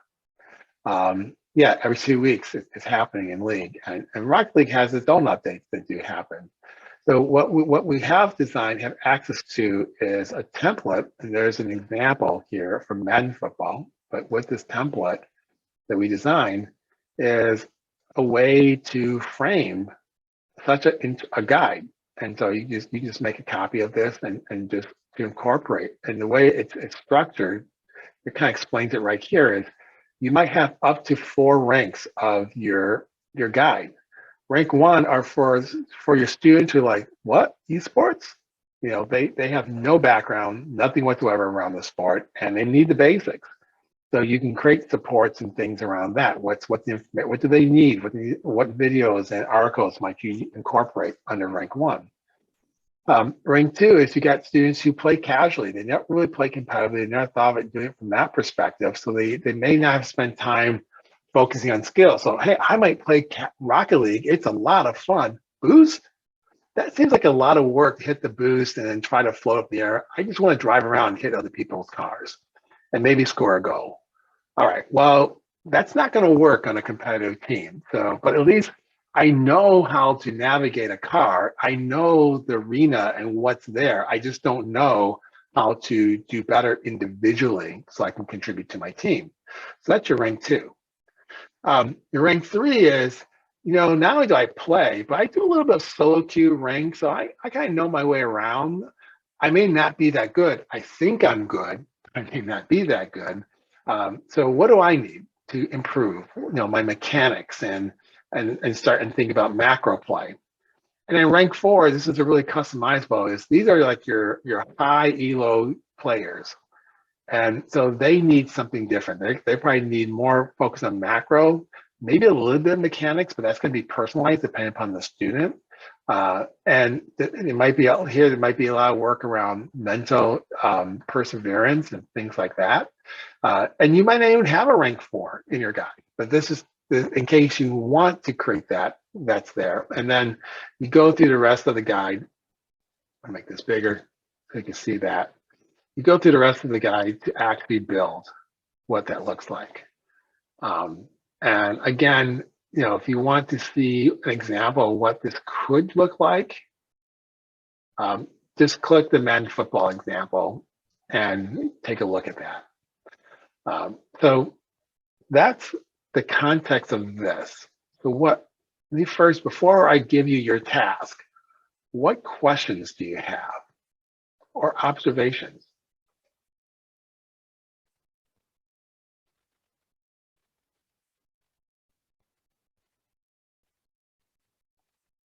Okay, so one thing I'm going to say, I deliberately did not give you links to professional games. I will say that if you go to the titles respective websites, you can find them, or if you just do a search in YouTube, you'll find their official sites where you can watch Rocket League tournaments and competitions. If you happen to do a different title like League, like Riot has their own site for that, and it's also on YouTube that you can look at as an example. So during this time you're going to get this planning time. This planning time is a little bit different. I don't want you to spend time like doing any work you've been working on up to now. I really want you to take time to immerse yourself in being a student of your game. So that might be go find and look at Rocket League matches if that's the title that you're going to be interested in, or look at some streamers of Rocket League. If you need some help, let me know. I can bring up some pieces. It might be going to these annotated coaches resources and look at some of those links and just get familiarized with what's there. And maybe you want to just look at some already set videos, look at the playlist here, the different library, and see what's there that captures your interest or that you might be able to use in communicating with stakeholders. And for anyone and that's where I would spend most of your time. If John or Daniel, if you really want to go beyond that, then you might look at the template. But I would say you might be more interested in looking at the annotated coaches support resources of the library, and that's perfectly fine. That's appropriate for this. Because John, in the annotated coaches resource, there are links to studies that I've kind of pulled that could be used to communicate and support to stakeholders, or to get funding support to make references about why this is important. So this is what you have. All right, we have lunch at noon, so I'm going to give you 30 minutes, so till 11:55, and then we're going to check in, and then we're going to break for lunch. Okay? All right, this is your time to explore. If you want to talk to me, just let me know. I'm going to pause the recording, and I'll see you in a bit.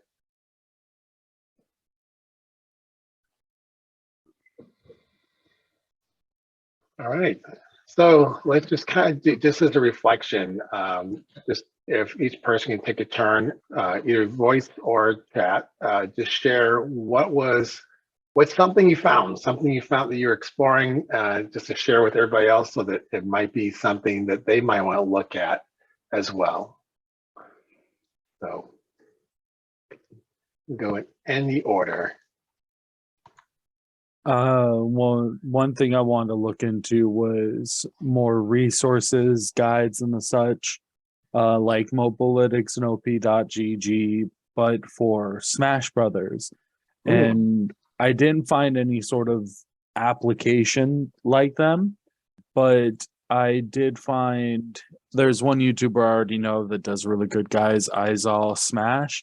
But also I found a YouTube channel that I'm still looking into, called Smash University, where they go very much in depth onto specific mechanics. They do podcasts talking about the game, from what I'm seeing, and also they do gameplay breakdowns of professional gameplay and the such. So I definitely want to research it a bit more before I use it, but so far from what I've been seeing, I very much like the breakdowns that they're doing, and I'm even learning some new stuff about the game that I didn't know about. Nice. What was, you said there was a streamer that you recommend as well? Who's that? Izal Smash. He is a competitive player that he does a series called oh God, what was it? He does essentially a series of guide videos. Oh, the art of blank. So they do like the art of Mario, where he do a very, very in-depth breakdown of, hey, here's how you play Mario. Here's what he's good at, what he's bad at, combos, setups, etc. Everything that a lot of the basics that you need to know in order to proficiently play the character at a higher level. Okay. Very nice. And I just, let me see, gosh, I had it right here. I was just grabbing it. I'll drop that into the chat so people can check that one out. And also, I know you still looking And at Mass University. We'll drop that into. I We got dropped, that in. yeah. Yep. Okay, cool. Very cool. All right, thanks. Who wants to go next?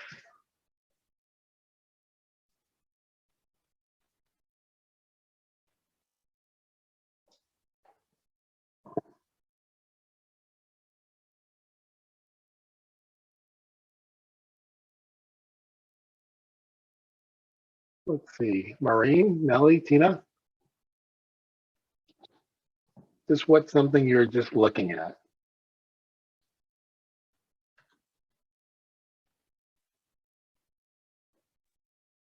Maybe they're away from their keyboard.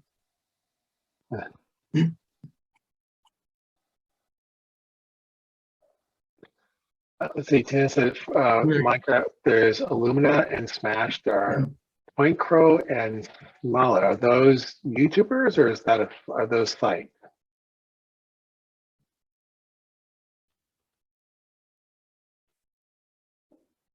I think it's a good point to mention that Minecraft's a great starting point.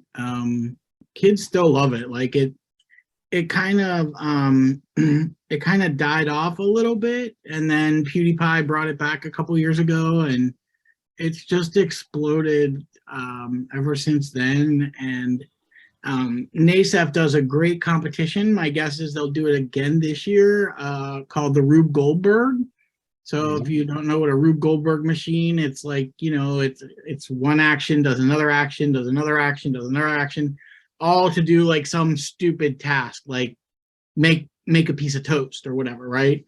But what they're doing is they're doing it, you have to build it in Minecraft. So they give you what your task is, and then the kids have to build it inside of Minecraft, and they compete against other kids. And you know, it again, the first thing kids are going to jump to is Call of Duty and things like that. But once they start playing and they're in Minecraft, they're going to be focused on Minecraft. They're going to be focused on Rocket League. Like they forget about the other stuff. So Minecraft is a really easy, and there's so much out there for Minecraft support for it. Like they've done so great at supporting teachers. Yeah, middle school especially for Minecraft, but I've seen some high school kids that are doing some awesome stuff in there too. Yeah, definitely. Oh, YouTuber. Yeah, I mean, Minecraft is such, there's so many opportunities. Grows the game, does a lot of challenges. So that's one approach. There's also speed running that you can do with that as well. Okay.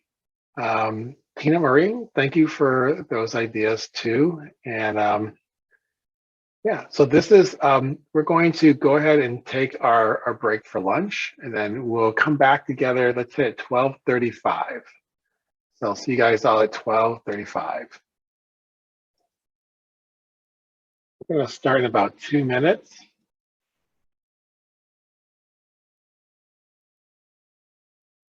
Right, it is ready to commence.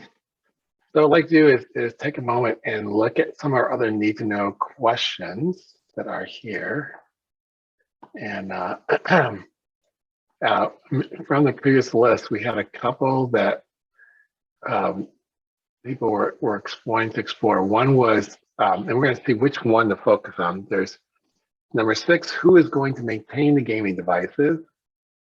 Number 8, what to look for in students to decide to support them as esports athletes instead of just a more casual gamer. And then I think it was 11, how do you find games are interesting to the kids and also loud? I'd like me to start with 6 because I think that's a logistics question and that might be easily answered. I'll hand it to John. Yeah, I mean, basically it'll be handled at the school level. So like for example, at most of the schools, there's some sort of closet, cabinet, something that's lockable, where the Nintendo Switches are held, because those are pretty easily walked away with. You know, and ideally, and this is something we'll talk about as we get into the district level meeting that we'll have later on, ideally, you'll have a full separate room for your esports space right now, to start off with, because I was talking a little bit about the network in there, but also, just because there's going to be things like a Nintendo Switch, you may have smaller TVs in there. So, it needs to be a different kind of space than something that might be used every day just because of the way you want to use the room. And so that's something to talk about with your principal as well. There are plenty of spaces on most campuses. I know some of you guys have an extremely packed school. So like, for example, we originally had the grant at Santa Lucia's, and they just could not find a spot for it. But even like at Jupiter High, they've got a little room off of the media center that they kind of cleared out and converted into their esports space. Palm Beach Lakes is using classrooms. In what is it? Glade Central High. They have like a small. It's a really weird space. It's like a room inside of a room. So they've just rekeyed that door inside the room. So finding spaces like that on your campus that are hidden. Like I've said, if your principal is really on board, they are going to work with you to find something. So that is definitely a conversation to have with them. So yeah, you'll be storing everything. You'll be managing the equipment that your school ends up purchasing.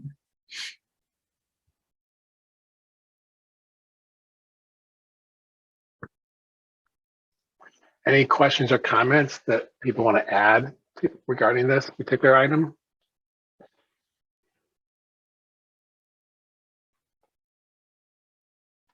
Okay, then I'm going to go ahead and bold this as answered. So Tina, when you say your own internet, no. So what will happen is, like, once you figure out what space is going to be used, you'll place a work order with IT, and they will actually come out and install a special piece of hardware.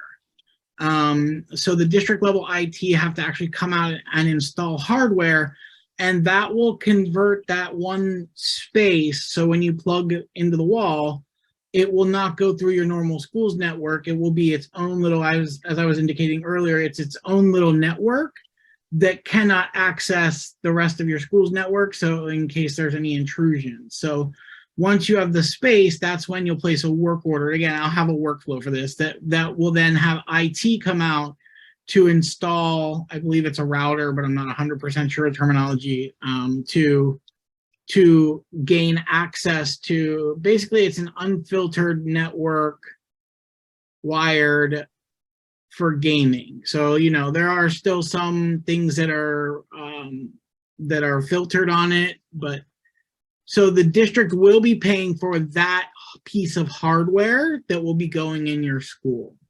Okay, so you don't have to pay for the router that IT is putting in, correct? It'll just be a work order.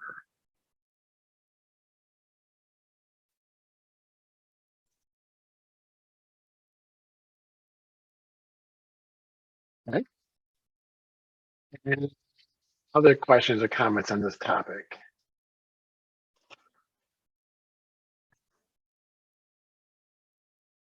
And district bandwidth, I think that's part of the network that's being created. Yes, and so the beauty of what they're doing, and it's frustrating because it has to be a separate room, but the advantage to that is most of the filtering that's on your normal work computer and the things that bog it down and slow it down, all those restrictions are gone. So it really is a straight path out, and the systems, the SRC at the district office is fully engaged with this. So they are monitoring it, and if there are issues, we just reach out to them. And, like, for example, something changed one time and the switches no longer could connect out of the network. So, we just had to the biggest thing is getting an IP address that we can share with IT, and then they will investigate. But yeah, the bandwidth has been perfect. We've had no lag at all on any of the games from our schools. Great. Any other questions?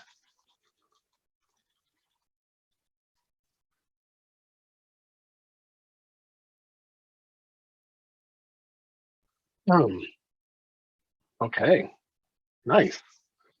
I'm wondering that maybe question 5. I think we maybe answered that question in the context of what was just discussed. How are rooms going to be set up for gaming PCs? I think that was answered here as well. We say because you identify the place and Yeah, then you and set it's it really up. how you want to design your room, how you want to design the space, comfortable yet interesting. So yeah, exactly. Yep, put that together with this one. If someone feels differently, speak now or forever hold your peace. All right, we still want to go into either question. Oh, I just changed the numbers already. Shoot, what did I do? Now it's question 7 and 10 because they relate to our next topics that we're looking at. So this was probably a good time to do that. Question 10 in particular goes back to what John was saying yesterday about, we're going to eventually kind of talk about how game selection might look like, what that could do. So this would be a good focus group for John as he works at the district level to formalize that. So I thought that'd be an opportunity for that. We also do have this question about what to look for in students to decide to support them as an esports athlete instead of just a more casual gamer. Let's look at the question 10 because question 7 I think is going to fit into our topic about equity and inclusivity. So let's look at question 10. How do you find games are interesting to kids and also allowed? John, do you want to maybe establish like a context of where you're at with this, and then that way they can then focus their feedback or ideas within that context? For sure. The big vision is looking at this as a scholastic esports component. So, this is it's focusing on education. It's not focusing just on playing video games. So one of the things that we did when we started the entire process is we started looking at the college level. So what games are being played at the college level so that we can come up with some sort of, pathway from either school to college or school to career. And so that was the first step, was looking at what colleges are doing. Now, obviously, the first person shooter thing came in, and that took that piece of the pie off that we couldn't use as a hard no. So from there, we continue to look. And then the other thing that I started looking at is, well, what are the high school esports leagues offering? That's another thing you have to think about. So for example, John and I talked a little bit about League of Legends. For the past 2 years, it's been locked down to a paid league, which has changed. But if you guys didn't have the money at the school to enroll in the league, then you guys really couldn't compete in a full tournament for League of Legends. So, the first thing I have, which I'll be able to share at the district meeting, is a form that you'll have your kids fill out. It's just an interest form, and it's for everything. Like, I'm interested in social media or videography or shoutcasting, and then, what games they're interested in, things like that. So that's a big first step, and again, you're going to get Call of Duty, all that stuff in the form, and that's fine. And then you just have to set the expectations when you meet with the kids. But, for the most part, the games that are being played at the league level in high school are games that the kids are going to want to play. Like, it may not be their first choice because they want to play other things, but like I was saying earlier, like the Rocket League kids, like they totally forgot about Call of Duty when they were practicing, and then they're competing in Rocket League. So that gets them more involved in Rocket League, because the thing with esports, if you really want to compete, kids really need to focus on one game. Like, they can't play League of Legends and Rocket League and Smash Brothers and expect to perfect their craft. What they really do is they start to hone in on that one game, and they just drill and drill and drill and drill until they, continue to move up. So, that's what you'll have to see with your students. Like, you may have no students who want to play League of Legends, but you want to do a League of Legends team. Well, okay, well, that's not going to work, right? So you do have to get to figure out what your students are interested in. And when you say we're offering this, this, and this, which ones of these are you interested in? And then, okay, well, we'll throw this one away and we'll do these two or whatever, however you want to do that. And this, the thing about this, and the reason I made the permission slip the way I did, is because the games are changing all the time. So 2 years ago, it was one game, and then last year, it's a different set of games. So like I said, last year, the league started bringing in chess, and I was like, no one's going to compete in chess. And lo and behold, oh, we got chess teams, right? So each, around this time, maybe in August, we'll start seeing what the leagues are offering for the fall seasons. And, that's kind of what I like to focus on, because again, the end goal is, where is it going to take them from here? Are they going to move to the college level, or are they going to move into career? So we need to prepare them for something that they can get signed at a college, or they can get into a career right from high school through the program. So that's the short answer. There's a lot of variables. Club play is a little different than competition. Club play could be, fun little game. Like when Among Us blew up, Among Us could have been a fun game for everyone to play, So it's really changing. And so, I don't know what all is out there. So, what I've been used as is almost like a sounding board from the schools as well. So, that's part of this process as well, is I'm an asset to help you. I'm your peer. I'm not the gatekeeper. I am one. I believe in this 100%. I believe this is where we need to engage our kids right now, where we are in this world. And so I am an advocate. And so, with the exception of you coming to me saying we want to play Call of Duty, I'm going to do everything in my power to advocate, to say, yeah, that's a great idea. Let's go with it. Okay. With, the end goal in mind of, where is it going to take our students in the future. Right. So I hope that kind of helps. And I know that John was also adding a lot of different things in there as well. So I'm trying to capture, I'm capturing your points. So, but if I don't capture it accurately, John, feel free to change any of them. No, that's fine. And I think it's number 1 where I had linked all of the leagues. So that's where you'll be able to find like what the leagues are doing. So, and what I've explained to people is like NASEF, and they worked with HSEL last year. I don't know if they're doing the same thing. NASEF is almost like your junior varsity because it's free. So you can enter in every competition that NASEF does because it's free. There's no skin in the game if your kids aren't the best, right?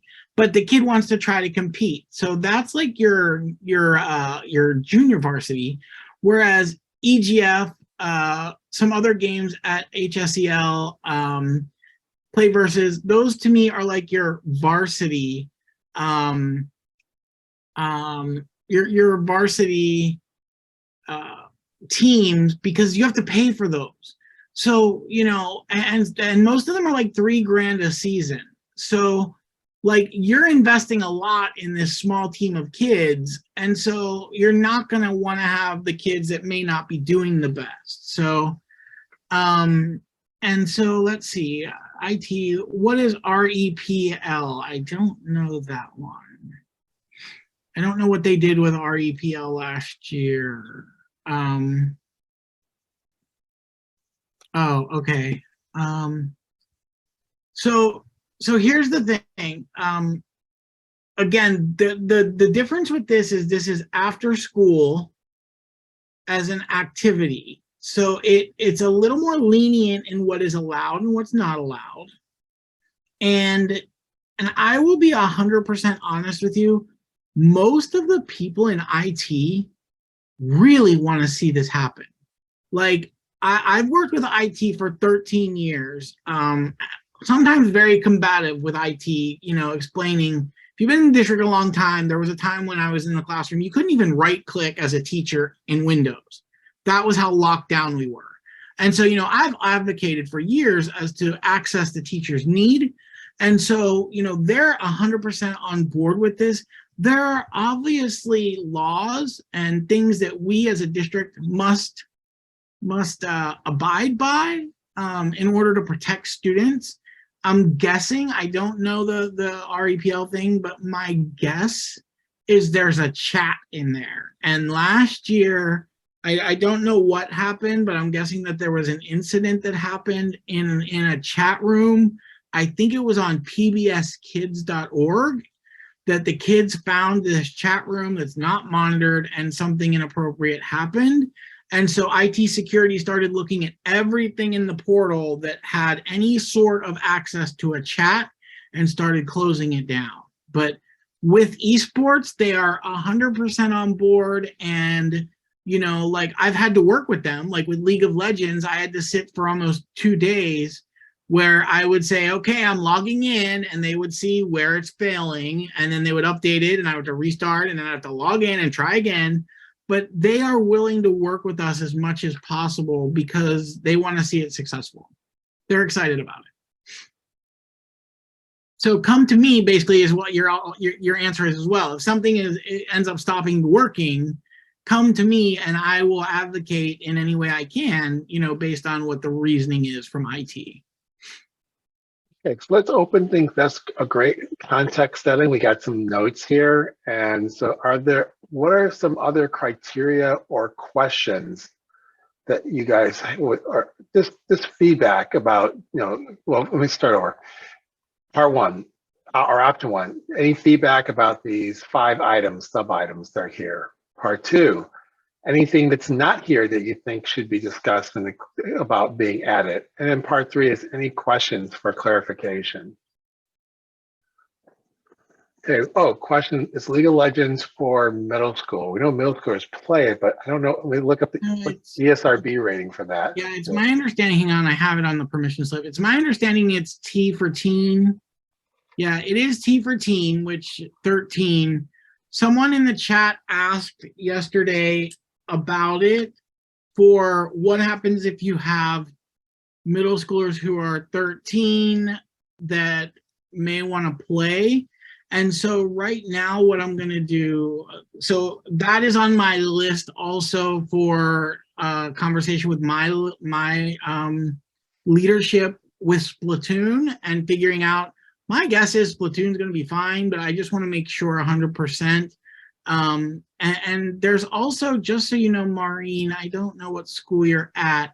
For the middle school people in the room, he was current principal at Eagles Landing, Joe Picia. He has been leading a lot of the middle school stuff for esports. You know, really, you know, middle school is a different beast, and you can't expose them to different things like high school. He is actually moving to the new middle school opening next year. He's going to create a whole esports thing at the new middle school. But he's going to kind of be my sounding board for things like, you know, what do you think about League of Legends for 13-year-olds before I approach my leadership? So I can say, well, this principal says X, Y, Z. So yeah, so what I'll do is I'll get back to people on the League of Legends and Splatoon. You know, the goal is now I have all of your email addresses, so I'll also have like a mailing list I'll be able to do with you guys where I'll be able to send out updates. Like I did that through the pilot at esports update. Here's an update, what's going on. So I'll be able to keep you all in that loop. And then once principals start nominating coaches, then I'll make a whole different list that's just for that. So yeah.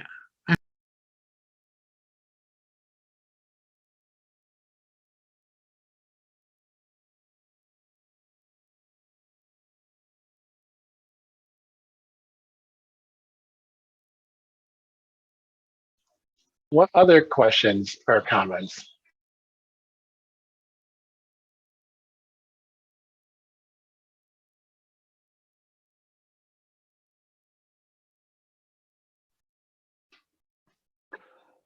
There's a question. Can schools have more than one coach? If yes, does the second coach have to be an assistant?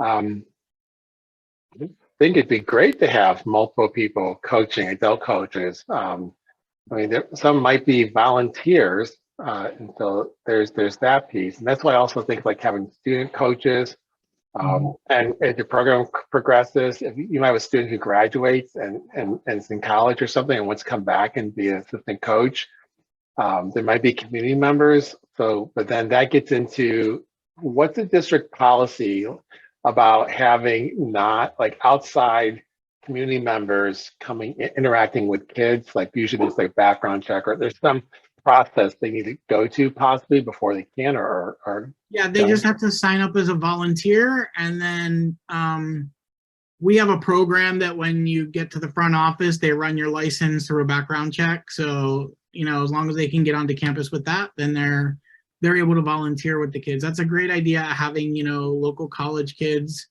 especially the colleges like I mentioned before that have esports with them. There's a lot of people who want to work with K-12 around us in esports. So don't ever worry about reaching out to a group, and the worst they could say is no. But yeah, so most of the pilot schools had 2 coaches. That's what I had written funding in for. But it really comes down to as well, like what kind of funding your principal has for after school clubs, or stipends that they can get to you. You know, unless you can find some sort of external funding to also fund positions, you know, after school stipends positions. And that's why I say start small, like 1 game, you know, and then, you know, as other interest builds, maybe you'll be able to get more money from your principal to have more sponsors or something like that. success can breed success. Okay, John's going to leave in just a moment. So for a meeting, come back. Any other, before we move on, are there any other questions that you want to ask that maybe John can help answer?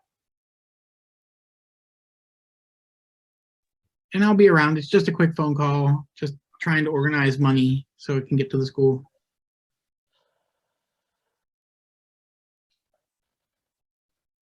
All right, I think good. So this is, we got some really good pieces here. It sounds like no feedback and, or not no feedback, but no response. Sounds like people are supportive of what's listed here. So that is good affirmation. The only piece that I might suggest is at least to have a conversation about level of graphical fill in the blank. So you know, there's different things about graphic blood splatter or just the cartoony, you know, what any, you know, things like that, which a lot of times that's already addressed in the ESRB ratings, but sometimes there's some unique things, like something might be T for teens, but there's not any blood gore, or E10, but there is blood splatter that, you know, you want to question. So those, you know, like have the conversation around that. All right, we're going to move on from there. All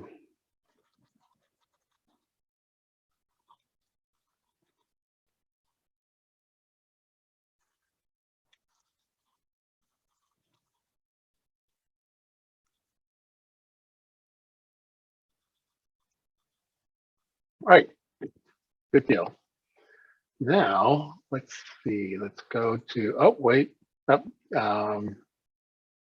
Yeah, you know, definitely reach out to John. And again, add to the need to know list, because when we're done, we may not answer all the questions, and John has that to refer to continue to annotate this. So also for our viewers who are watching this asynchronously, you know, you'll have that list to look at as well. All right, so we are going to start a conversation about equity and inclusivity. And so what I'd like you to do is, to begin with, is to click the link, this Hafu on how much worse gaming culture was for girls. It's about a 60-second clip. It keeps rotating. So if you wonder, like, why does it keep going? Why is she saying the same thing? Because you'll see it's on an auto loop. So just take a moment and watch that. And I would like you to just then think about the implications of what she has to say compared with what you may know already about this topic. So let's take 2 minutes so you can watch the video and reflect. 2 minutes begins now. Do you find it on the same esports resource list? Yeah, it's in the agenda, where on the screen here, it Oh, says okay. meeting needs for equity and Okay, inclusivity. I'll go back there. Thank you. Yep.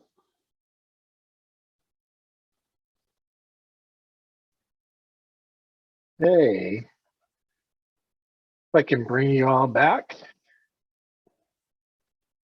So let's just start with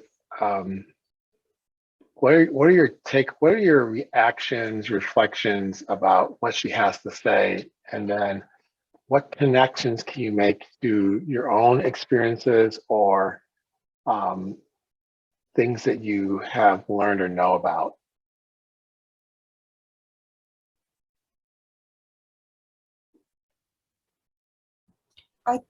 I think that things have changed when it comes to girls and games, and even in I mean just in general, because there's a lot of YouTube girl gamers and all kinds of stuff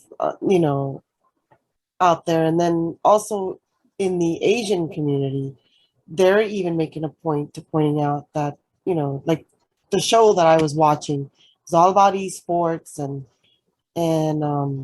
both teams were all boys, and then um, they were basically one of the teams recruited a girl because she was just absolutely amazing, and it took a minute for them to accept her, but then after she was accepted, she held her own, and more and more you see more girls entering into that field.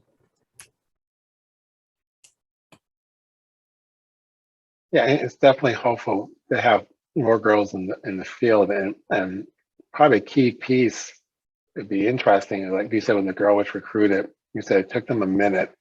Sure, it took them a little bit more than a minute, but just even if it was like 10 minutes or it was one session or two sessions, just because there's that initial reaction of resistance or not acceptance or questioning, not because of skill, but because they see something that looks different from them, is, it speaks to the challenge, and also it speaks to the value importance of having staff who are there to help the boys particularly navigate adjustment, to or acceptance, or to refocus on it's about skill and merit and not what you see.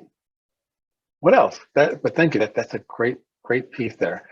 I see something posted in the chat about a Minecraft streamer who streams Minecraft and in low cut blouses and complains about people's comments. And as far as guys don't post pics of themselves in low cut blouses, but they do go shirtless. There are some who do things like that. But they likely are, even though they might do things like that to bring in viewership, they usually don't get the same type of response. But that's, but I think the bigger, the less than getting into the weeds of that but more is the challenge of women in the, like, for example, if you're familiar with the streamer Pokimane plays a variety of different esports games, and at one point, this is articles I've read, but it's been a while since this happened. She was playing Valorant, and apparently playing Valorant at a high level, and was talking on one of her streams. I saw an article about this, that she was thinking about stop playing Valorant because she was just it was just exhausting to her to have to deal with the trolls, the male players who, because they see they're playing with a girl or woman, that they were, let's just say, less than polite about how they treated her, just because she was female.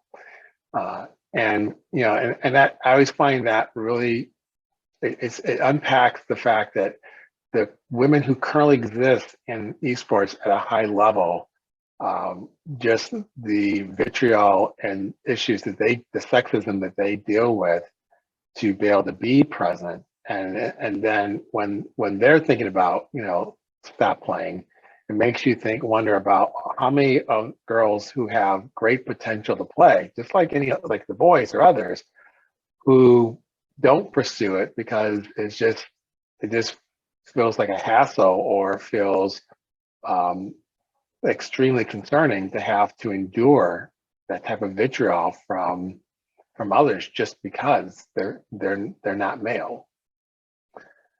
And that's something that perception outside of your school is the perception that you have to deal with or should need to tackle inside school. If we want to bring in, like, why not have, like, someone says, hey, can I have an all girls team? Well, for the varsity team, it'd be best if that was a co-ed team. But if you can get an all girls varsity team, or you have several teams that if they're not currently not skillful enough to be on the varsity team in terms of playing, we're not talking about gender, then maybe in your JV teams, like, or you're trying to develop some, like, you have some girls who just don't have any experience in the game, are hesitant to participate, but they're gamers in other games. That might be the avenue. It's like, okay, I'm gonna create a JV team of girls, and my reason for that is just to get them willing to trust in the school and trust in you, the staff, that they can do that and feel safe. And then as they develop their skills and they get stronger in their skills, then you move some of them, the ones who are strong enough, onto varsity teams. So that could be an entryway that way, and that could be a way to break down barriers. What else? What are some other thoughts or reactions?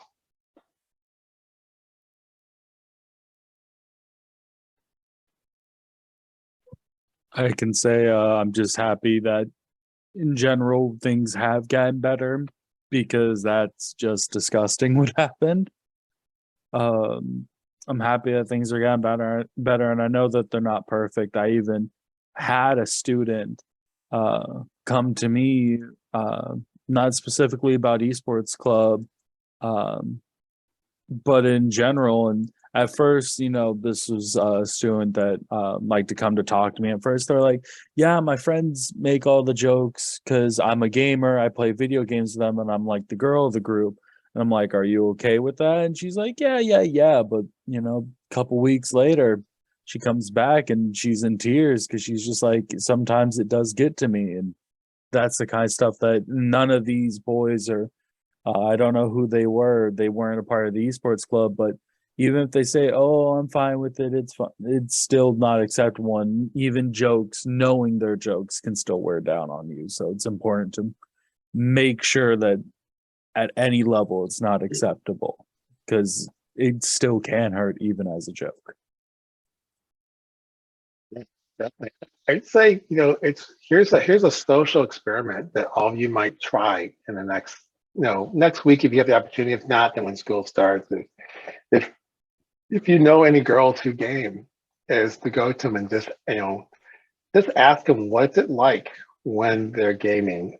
Do they face any challenges from the other players if they know they're girls, or do they even think about that? Do they think about being careful about how they present themselves so that people don't know who they are? And just see what they say, because the change can happen now that you have formal programs for esports, because you can't influence you can't necessarily directly change what they're doing outside of school, but you can influence it by what you provide and offer in school. So when you think about inclusivity, what are ways that we can intentionally plan to better ensure that we have lots of representation in your respective team program? And if it's helpful, a context is, I visited this one teacher's classroom where he was doing some amazing stuff with the students around gaming and esports, and he had in the room approximately, I think it was going to be approximate, 'cause I'm just not sure, remember, but it was about 20 boys, and I believe there were 3 or 4 girls in the room. And, and this is a teacher who has great relationships with all the kids in that room, just does a great job. And has different, and so at one point he had them choose different stations of games to play. And his intent was he wanted to see how they interacted with each other to utilize that for later on to emphasize digital citizenship skills. And I watched as the students had to pick what from the stations he had, because he had like mobile games, he had virtual reality, he had a station to play Rocket League, and he had a station for Switch to play some games there. And so as soon as he let them like pick their station, the boys just immediately got up and started moving. They knew where they wanted to go. They all went to the different places. And I watched what the girls did. The girls, with one exception, one girl wanted to do virtual reality, so she started to walk slowly over there. The other girls just stood and watched to see where all the boys went, and it turned out none of the boys went to the Switch. And guess what? They picked the Switch. And the one girl went to virtual reality, and she walked over and she's looking at the equipment, and while she's looking at it, the boys just immediately grabbed all the equipment, sat down, and got started. And it didn't appear from the outside that there's being rude or anything, but there is no discussion or deference made with each other as far as who would take what turn. They just basically just stepped in, one stepped in front of her, took the piece, and went to work. And this is not a critique in any way of the teacher. The teacher did a great job of setting up these opportunities, and gave the kids the option to choose what they wanted to do.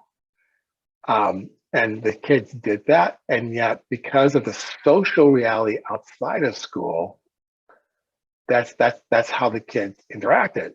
And when I brought this up, it was something that I think that the teacher then, started to think about, what else can I do? Because he already had a great program, and it's just a question of how to make it even better. So within that context, when you think about what you do, we can provide opportunities, but providing opportunities leaves it to the social norms that already exist. So how can we provide opportunities and incorporate structures that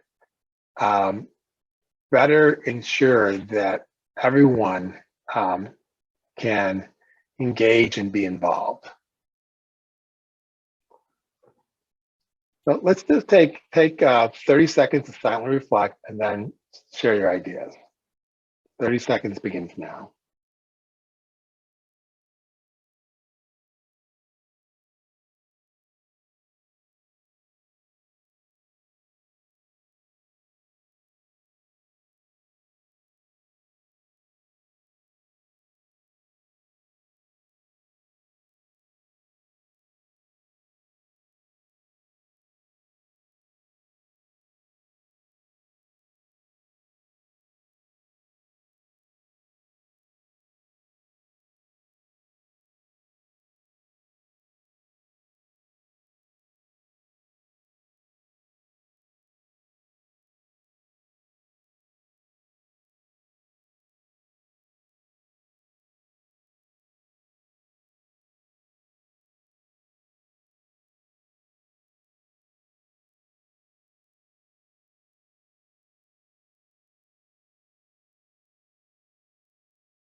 Okay, so what are your initial ideas or questions? I mean, you may not have a clear solution, but you might have some thoughts about this.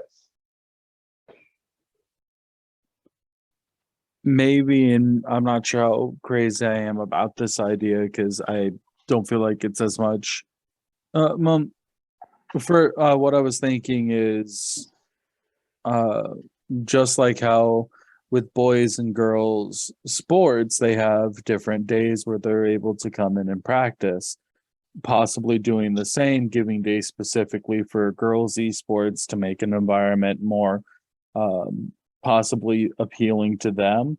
Um, the only reason I say I didn't like is end goal. I probably want all of them to be together, boys and girls, non-binary, everything in between, to really include everyone. But just start out just to get them in the door. Figure that might be something worthwhile to look into.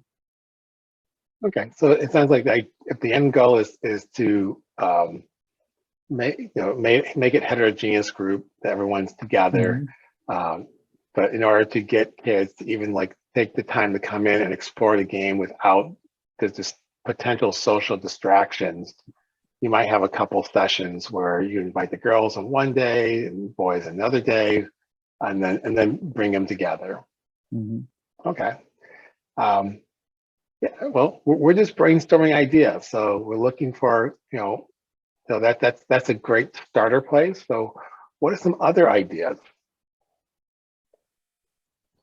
Well, like with my with what I'm doing already at the school, um, it was my first year at Lake Worth High, and I'm just crazy this way, I guess. I started a computer science club because there is no computer science club at our school, and I know that we obviously we need it, right? And then the fact that there's not enough girls, and the dynamics in our school is a little bit different. We have a huge minority population, specifically Hispanic and Haitian Creole, and then a little bit of everything else, So um, they're really big on soccer, and the teams are huge, and everybody wants to be in the soccer stuff and everything. So my thing is approaching.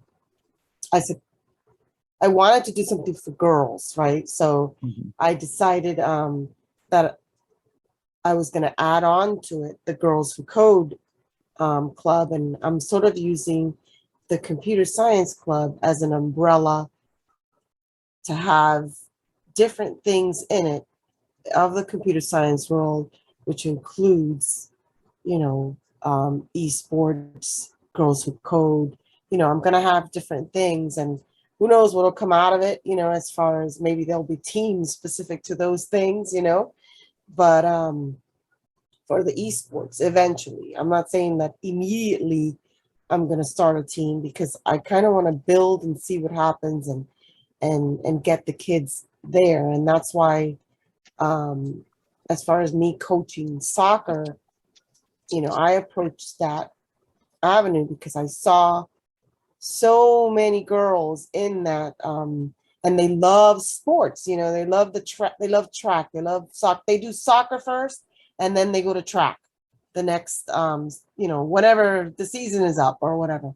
And so they don't necessarily go towards the computer science stuff. So I figured, what the heck, I got to join them, in order for them to recruit them and to get them into the computer science stuff. Because once they get to know the once they get to know me, they'll be like, oh, that Ms. Fernandez is doing this. Let's go see what this team is all about. You know what I mean? So I was going to have the girl group one day, and then everybody another day, and see how I can get the two molded together, and then have, the meld of the masses. I don't know. Yeah, those are interesting. Yeah, that something to those are like once we get them in, and I think that those are definitely viable options to kind of like to recruit and lay the groundwork to get girls involved. Tina, you had some thought on this. Could you elaborate on this, please? Tina wrote, how about we apply the same principles of inclusivity to gaming? Everyone is welcome and be civil with one another. Can you elaborate? I mean, I have some thoughts on that, and I'm wondering, I'd like to hear your thoughts first.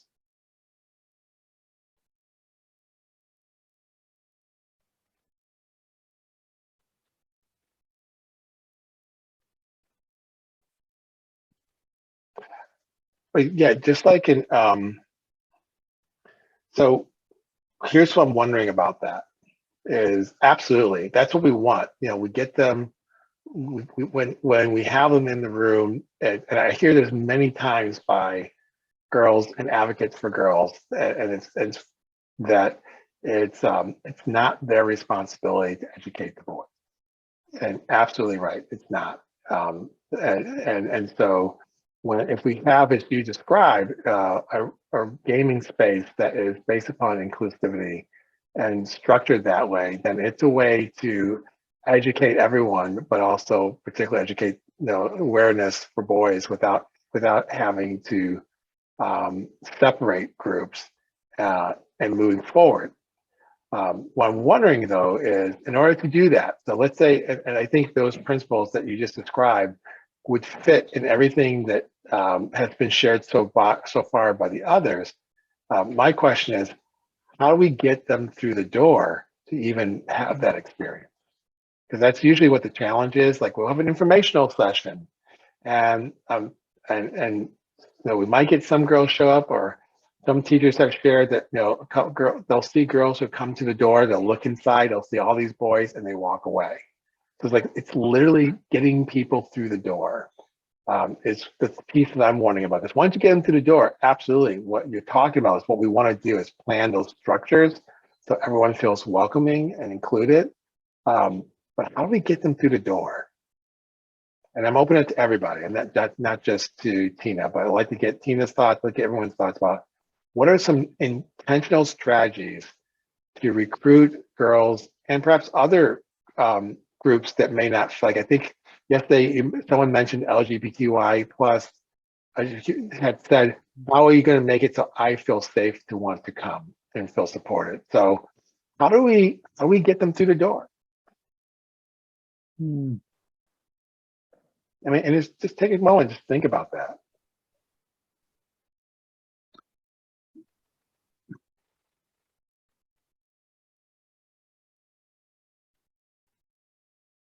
So one idea that we used at Jupiter is to be intentional into which students you're speaking to. The media specialist who was the coach at the time actually went into the high-level art classes where most of the students in those classes were female, and explained what was happening and was recruiting from there. Like, you have to really get those groups together and explain to them that it will be a safe place, and you would love for them to participate if they're interested. Another group that you can also think about is our ESE population. What I would love to get is even a whole team of ESE students. John, the special ed students in our district, Florida calls them ESE. I really feel like students who are autistic could really excel at something like esports because they have some of those hyperfixation tendencies. Some of them are amazing gamers, but they require obviously a different practice space or model than, chaos going on around them. So, being intentional about communication and letting them know that there are no, it is a true safe space where all are welcome. That's a great thing. That's an outreach. So what are some other outreach approaches that we can use to either send the message or to do direct conversations with groups of kids? One idea that I just thought of is possibly just using one of the greatest things about gaming and the fact that we could possibly do events that specifically highlight games made about and made by either individuals with disabilities, LGBTQ members, women in gaming, specifically organizing events that aren't necessarily directly targeted at only girls, only LGBTQ, only ESC can come. Everyone can come, but these are specifically targeting, hey, we're celebrating games made by these communities and showcasing them. Exactly. I just mentioned a game jam night. Yeah, yeah. A game jam night where kids and even parents are welcome, so that might be girls who'd be willing to come if they're going with their parents, or if they know their friends are going to be good showing up, they might do an evening activity like that.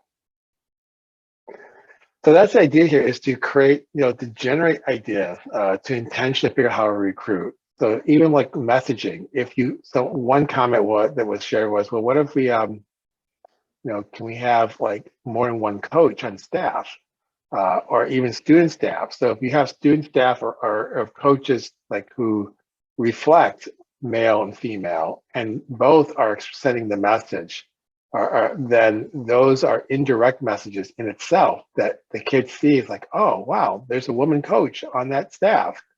Maybe I want to check this out. Oh, there's a female student on staff, or whatever the case. Do you have clubs for LGBTQ plus? Yeah, most of them have a gay straight alliance clubs. So just even going to those meetings and Yeah. reaching out, and to say, just them hearing messages that are, directly welcoming them is something that, knowing that they can be a part of that, and then looking for ways to involve kids because all the kids of wherever the background they have a love for games. Like I said, the Pew study had what was it? I think it was 97% boys, 83% girls. So that's a lot. Those are large numbers that we know that interest is out there. And I also want to really highlight, like, this is one of my big passion points for this project of esports, is really trying to look at diversity and diversifying teams, not just, male, female, but racially equitable, gender equity, all of that, just because the landscape of esports is traditionally either Asian male or white male. And I will be honest with you, some of you, depending on the school you're at, may get discriminated against based on the students on your team. So for example, Palm Beach Lakes with EGF, like some of them, there was some talk from the other teams making fun of their team because they were a community school, which is kind of a bad word in other parts of the country. Code words for other things, although in our state or our county, almost every high school is a community school. But I know, like where I grew up, if it's a community school, normally that meant lower socioeconomic. But, when we went to the competition, it was almost all predominantly white boys, with the exception of Palm Beach Lakes. And you could really just tell there were a few girls in the Rocket League side, but I just would love for us to be a beacon to show how important diversity is for this when we look at moving forward. So. Yeah, absolutely. And if you have, for example, a club or you do intramural programs where kids can participate, you're going to start to see what kids truly are interested in, so that when you're recruiting for your teams, you can reach out to them. You can also, I want to emphasize this piece so much, is that if you don't have enough players for the esports title that you're trying to run, so that means you're going to recruit newbies to the game, why not? I mean, if you don't already have representation, why not, encourage kids to come. And it's not the deciding factor by any means. It's just let's bring them to the table so we can have a wider pool, and then we can look at the more important pieces, which is, are you coachable? Are you open to learning? Are you positive? And then make a decision from there about who you put on the team. So those are things that are important. And it's really important to create an intentional plan for how are you going to get them through the door. There's lots of people sometimes will say, we are welcoming. Okay, I believe you, but I'm not the one you got to convince. And it's not that the students don't believe you. It's just it's just the culture of that. They can't help but wonder what's going to look like. All right. Any other? Oh, yep. Maureen says, when I had my robotics club, I had to make it a graphics design club for paperwork. Girls joined it and worked on graphics designs. Okay. So, I mean, there's lots of different ways that once we get them through the door, we can really expand what they're going to be doing. So I think all, including girls, should be welcome and treated respectfully when there, but I would not go out of my way to recruit an equal number of girls for gaming, since most have different interests, just like most boys. I don't think you have to recruit for equal numbers. There's no one saying that, like, okay, we got 20 boys, we got to find 20 girls. It's just, let's get a group of girls involved. The interest is there. It's not the interest that's the issue for them. It's feeling like they're not going to have to deal with the headache of male toxicity that exists in many of the games, outside. Let's see, there are lots of positions and ecosystems that girls can participate in based upon what they want to do. Absolutely. And once they're in, and if that's what they want to do, great. But they also might want to get involved in some other, the actual playing parts as well. Again, 83% of girls are gamers. So we just want to look for ways that, yes, they can be content creators if that's what they want to do, but why not also at the same time can be content creators and participate in even in-house competitions, just so that they get that experience. The summer camp that I ran, it was about, I'm going to say 60 to 70, 60, 40 to 70, 30 boys to girls in terms of we had somewhere like 3 to 4 girls in any given club group. And when we did rotations where all the kids had to try some different games, I remember when we did Super Smash Brothers, and all the kids had to try that and play in that. And there were a couple girls who afterwards, during free time, went back and played it, and they'd never played it before that day. So it's the interest is there. It's just how we provide those opportunities and provide a safe space structure where they feel like that they can do it without being hassled, without having to think about that. That's the key piece, and that's an intentional plan. All right, but start with you're comfortable with. The end in mind is let's get a wide range of kids into the space, whatever roles that they're going to do, as long as they get to choose the roles, which I know that's what all of you've been saying, they get to choose the roles. But don't be surprised if there is interest, but some kids might defer to others because that's what it's like outside. So letting them know it's okay not to defer, just immerse. Just try things out. That's what's important. All right, let's do this.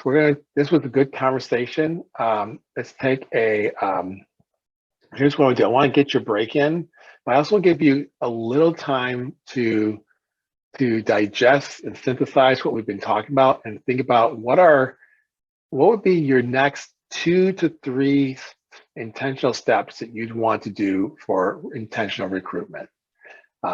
So we're going to go, you have a break to take, about a 10-minute break. It's 1:38. We're going to come back together at 2 o'clock. Between that time, take your stretch break and also just make a short list, 2 to 3 steps, or 2 to 3 action steps that you want to be mindful of when actively recruiting to ensure you get some representation of, you know, that shows more inclusivity. Okay, any questions about those directions? All right, I'll see you at 2 o'clock.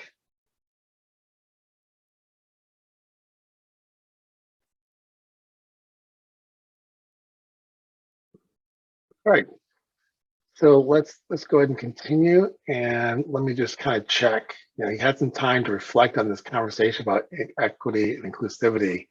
You know, what is what are some takeaways, or like what's one takeaway that you I asked you to make some initial action steps. So if we can hear from everybody either through the chat or through the mic, what is one of your steps that you have listed or come up with? I can say one thing is with the whatchamacallit, the code of conduct for the code of conduct for esports club and the esports team. They have it hard baked in there saying that this is an inclusive area and you are to respect everyone on basis of gender, race, sexual identity, all that stuff, just to make sure that it's hard baked to anyone who wants to join the club, that you do have to be respectful of all these, and to let people in those communities know that this is supposed to be a space safe for them, and that's baked into the very rules of the club. It's definitely that, and look at ways to communicate that, so that we get people through the door. That's a good point. Let's hear from Nellie and Tina, and John, if you're there.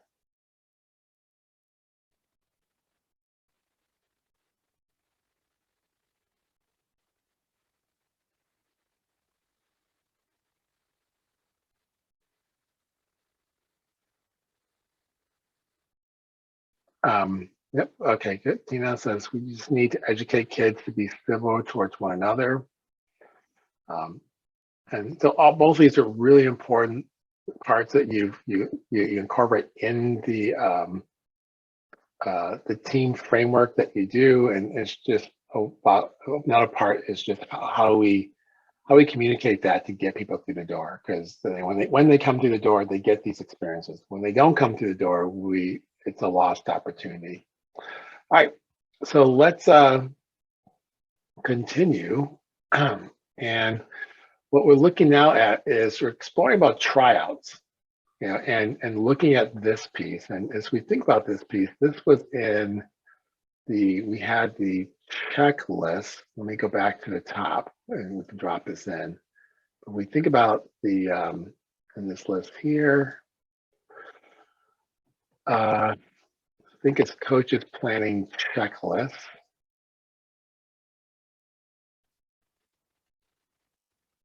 And I drop that into our agenda item for that section. I'm planning tryouts.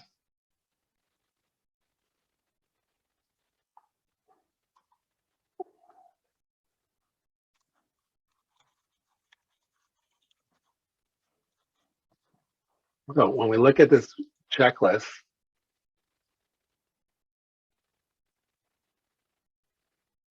and I just realized we have that open here too. One of the pieces that we had here, let me make this bigger, talks about suggestions for trials. And I believe,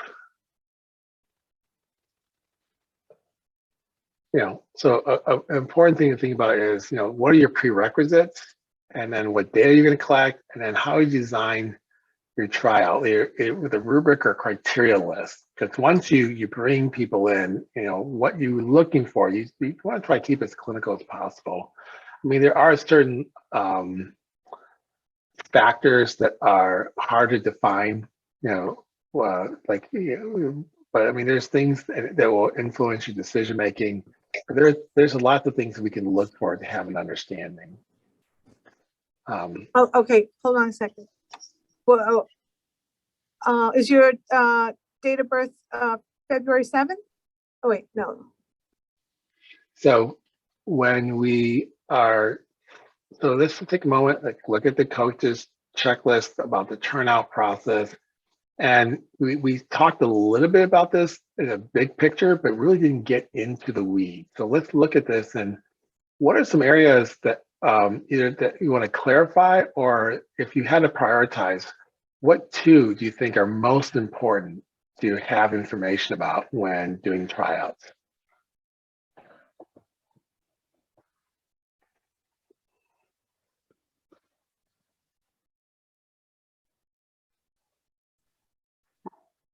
Digital footprint and academic eligibility.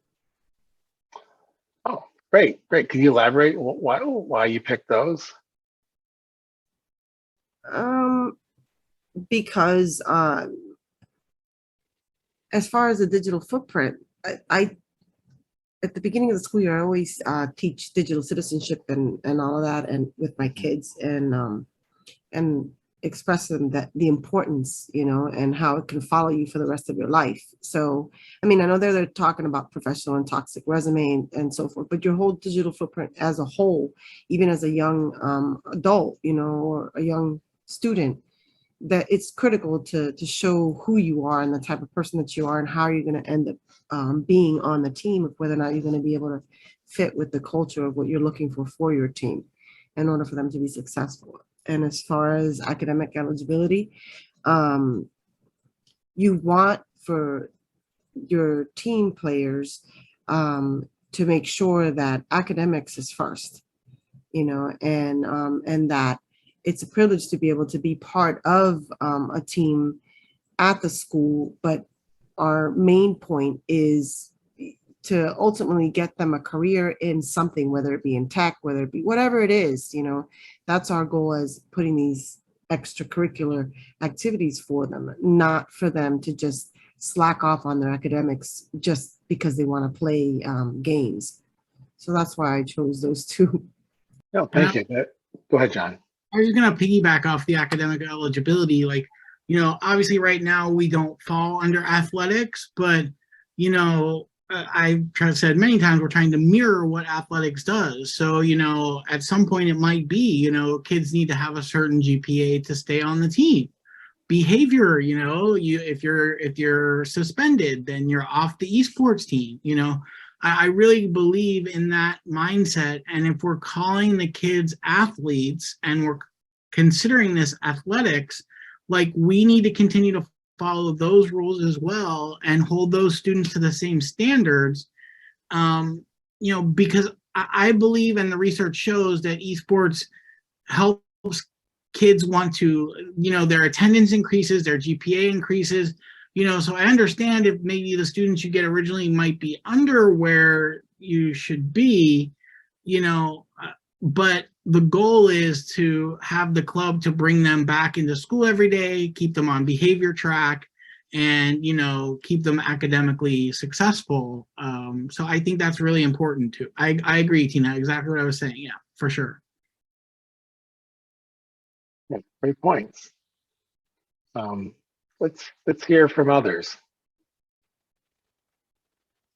I think I'm kind of in the same boat of digital footprint in academic eligibility.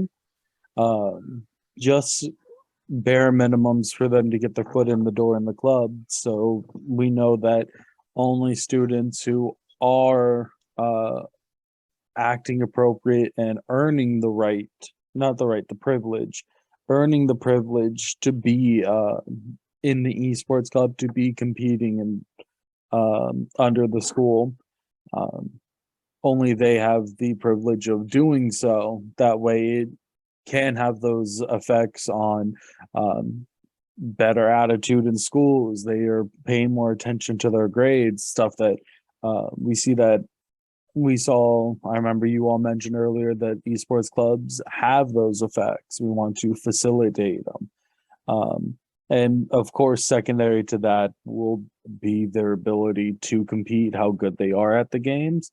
But definitely character is something I think we want to focus on first and foremost.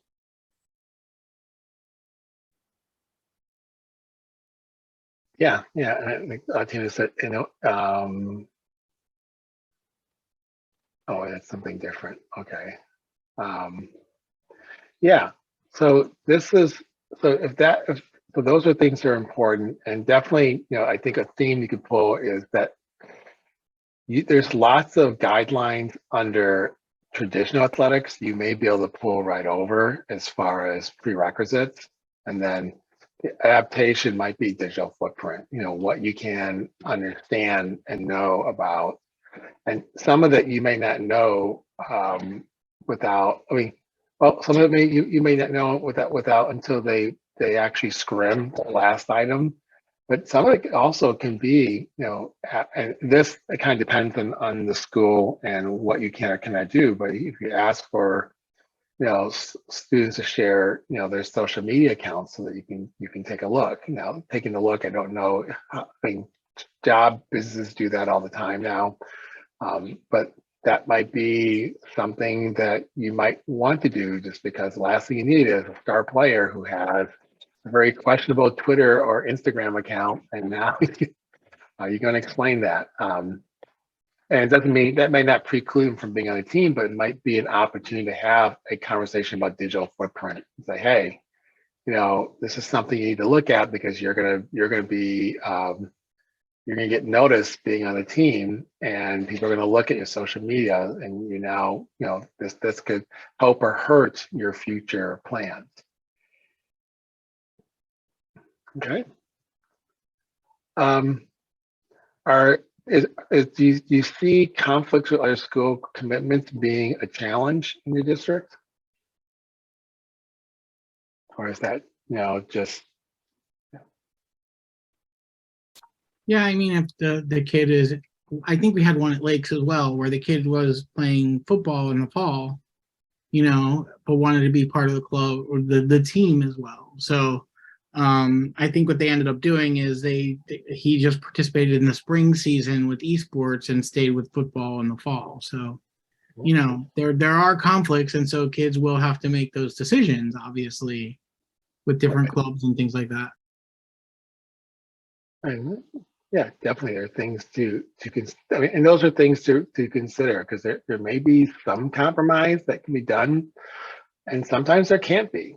And that certainly shouldn't be your first filter. But if you have a student that you see that they said that they are doing this and that activity, and you're thinking about like picking them for the team, then that's the conversation that needs to be had at that point. It's like, look, love to have you on the team in this capacity, and we can compromise this way, or we can't compromise. Like, you got to be here. It's either us or it's the football team, or it's the journalism.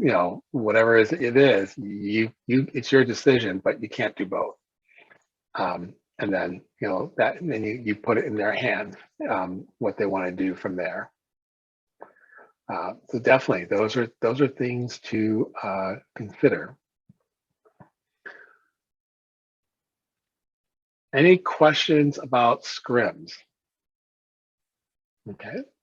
And that's something that some of your students can help you map out. But even if as you try to figure out like what skills they have, you're also looking at how they interact. This gets into the digital footprint in practice. Like, how coachable are they? How open? How supportive? How will they contribute to your team culture? Will it be nurturing and positive, or is it going to be a little bit toxic, or if not toxic, tense? They may not be a toxic person, but it may be tense in a way that's not going to be helpful for the players to be together. And it doesn't matter if they are challenger level player. If they make everyone else feel miserable, it's how worthwhile is the experience going to be? Right? Anything would you add to the list for your particular district? let's talk about the contract agreement. Now, I think, John, did you say, is there going to be a standard contract? I know there's a permission slip. That's a little bit different. Or maybe not. If you can elaborate, will this get into some of the expectations for students? Yeah, no, I don't think we're doing a standard contract per se right now. You know, some of it is also it's dependent upon the leagues as well. Like I know if you join NASEP, you actually have to create a contract with them. So, but there is not a district standard right now. Okay. And, you know, contract can be really simple. I mean, it might go just in terms of expectations about, you know, showing up on time and following the gamer code of conduct. And, you know, it may be something as simple as that. It could be a half page. And if that, but just something that, so they have an understanding of what's expected of them. It's basically professional practice. What are the professional behaviors do we expect? Like expect you to be, you know, if we say we want you, you know, 30 minutes, 30 minutes early to any competition and 15 minutes early to any practice, then then you need to do that. And if you're not doing that, you know, if that becomes a negative impact on the team, you could be removed from the team or replaced. And then by them signing such a contract, there's no surprises. There might be disappointment. It's hard for the parents or guardians to push back when you say, look, this is the contract. This is what's happening. Especially, you know, there's opportunities for them to repair the relationship or repair what they need to work on before actual removal, then that's helpful. But they just need to know what's expected. So you might want to think about like what would be in your contract? What are those expectations? And then just have a draft of that. And I say that because as we are moving towards our next work time, that is one of your options to do, is to create that contract. Another option is to think about, you know, what would be, when I say rubric or criteria list, the difference is, you know, between that is a criteria list is literally, this is a list of skills and attitudes we want to see demonstrated, you know, and where a rubric is going to be a little bit different format and structure. You might use one or the other. My personal preference is criteria list, but everyone has their preferences and just use what helps you. But what are you looking for in a player? I mean, that's really what it comes down to. So that's going to help you differentiate, you know, the different players, the kids who are trying out. Because you could have for 3 slots in Rocket League, you know, you could have like 30 or 50 players wanting to do that. That might feel like, oh my gosh, that's a nightmare. No, that's a problem worth having. And you know, this is about who's going to make the varsity team. I know, like Daniel, you said there were no cuts on yours, which is great because there's still only 3 players who play varsity, and maybe there are a couple with a couple backups who are close enough to step in when needed. But then the rest of them were probably different levels of JV that still got to be part of it, practice and perform. And that's an option. And by the way, those who make the JV team, if you decide not to do cuts, can also be JV and play student staff roles if they so desire, or have the choice. You know, you could be JV and student staff, or you can just do student staff. And this also gets into, like, if you get some girls, and maybe this first year there aren't any who can make the varsity, they have an option. They could say, be in a JV and get some experience that way and just focus on that to get better in their skills. And as John said, you know, the total commitment to a particular esport helps them get better at that sport so that maybe they could make varsity next season or next year. Or they could do that and split their time between that and doing content. So it doesn't have to be either or. It's not like you pick content, you can't be on the JV team. Well, why not? You know, how can we structure that? And some might just say, I just want to do content, like the student that John shared about who was really into marketing, wasn't really into esports, but wanted to do marketing for esports. So she got the experience, the immersion of what esports is like, and brought her marketing skills to bear to best help that program. So those are positive pieces. So before I send you for your last work session, are there any questions about this piece on your planning your tryouts?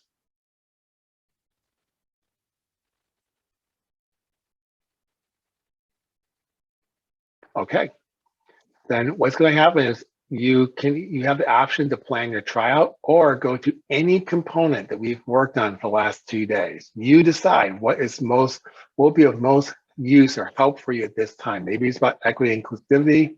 Maybe again, it's about culture building. Maybe it's about the practice schedule, or maybe it's about funding, because we looked at different funding sources. You're going to decide what that's going to be, and then we're going to come back together. So I'm going to be giving you, let's see how we're doing this. I'm going to give you 25 minutes. Is that right?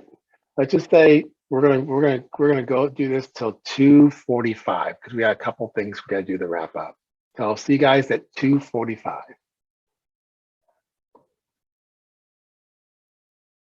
Okay, we're going to come back together. All right, so as we are going to be wrapping up, I did the need to know activity earlier because there were some key questions and they wanted some time there. So we're not necessarily going to do it right here, but you have the questions that weren't answered yet to follow up with John, who's going to be looking at those and can definitely kind of help support that process in that regard. And we do have a survey that I'd like to have you complete in just a moment. That's linked there at the bottom. Before we do that, there's just 2 small pieces that I'd like to do. The first one is what at this point, as we wrap up, as you think about your next steps, what questions or observations do you have at this point? What questions do you have that you'd like to get answered before we try to wrap up?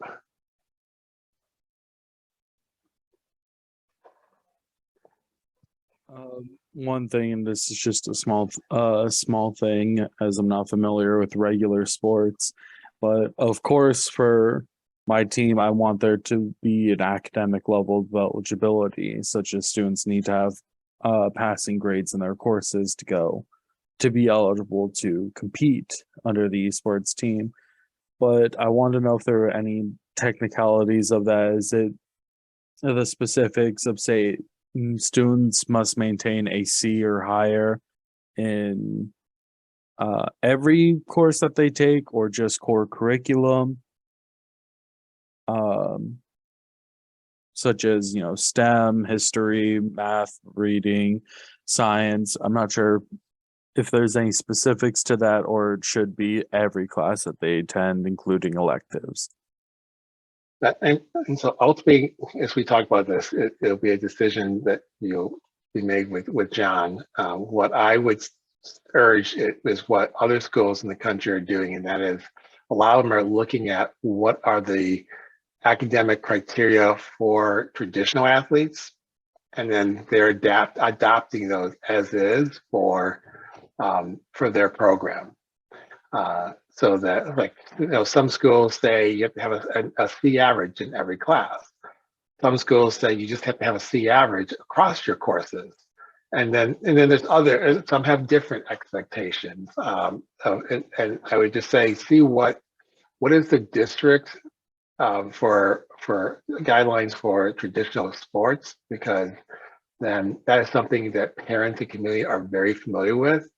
And if you keep it consistent to that, then I think that there shouldn't be any waves made or surprises. But if you do something different, then there could always be the questions, why is this different? Why is this easier? Or why is this more restrictive? Is what I would recommend. And I know it was all with that. I was going to share some of my experience in coaching traditional sports, but I think that's the best route to see what does the district say. I see Maureen talking about, I think behavior conduct is important. And yeah, absolutely. If you want to add that as a criteria, and I would say, again, look at if there's similar criteria, there likely is for traditional sports, and it'd be easy just to adopt that or to adapt from there. The academic piece, I would suggest keep consistent. The other piece is something that, you know, kind of, there might be more flexibility, and it might not. John can answer that question or look into it. Let's see, I think Tina asked a question, how to calculate how many students you decide to admit to the team for each type of game. So here's a suggestion. Again, it's something ultimately you're going to talk with John about, although I suspect John might say it's a school by school decision. Typically what you want to do is look at the number of slots for your starters and then double it or triple it. And that would be your minimum number. And reason for that is that you need enough players to play. It would be great if you had then another set of players that you could do internal scrims as opposed to having to compete with other people, because then you can get really creative in your practices. And then you want to buffer that with additional players in case students get sick, become academically ineligible, or other reasons preclude pulling them from the team. So like, for example, Rocket League is 3 starters, so you might go with 9 players minimum. And this is a personal prep thing I'm sharing, so you can definitely look elsewhere and talk about it. League of Legends is five players, so I would recommend 12 to 15 slots for that. And what's nice about that is, let's say you do 15 slots for that, or for Rocket League you do 9. So then the first set of 3 are your starters. The second set of 3 is your JV1 team, and then the last 3 is your JV2 team.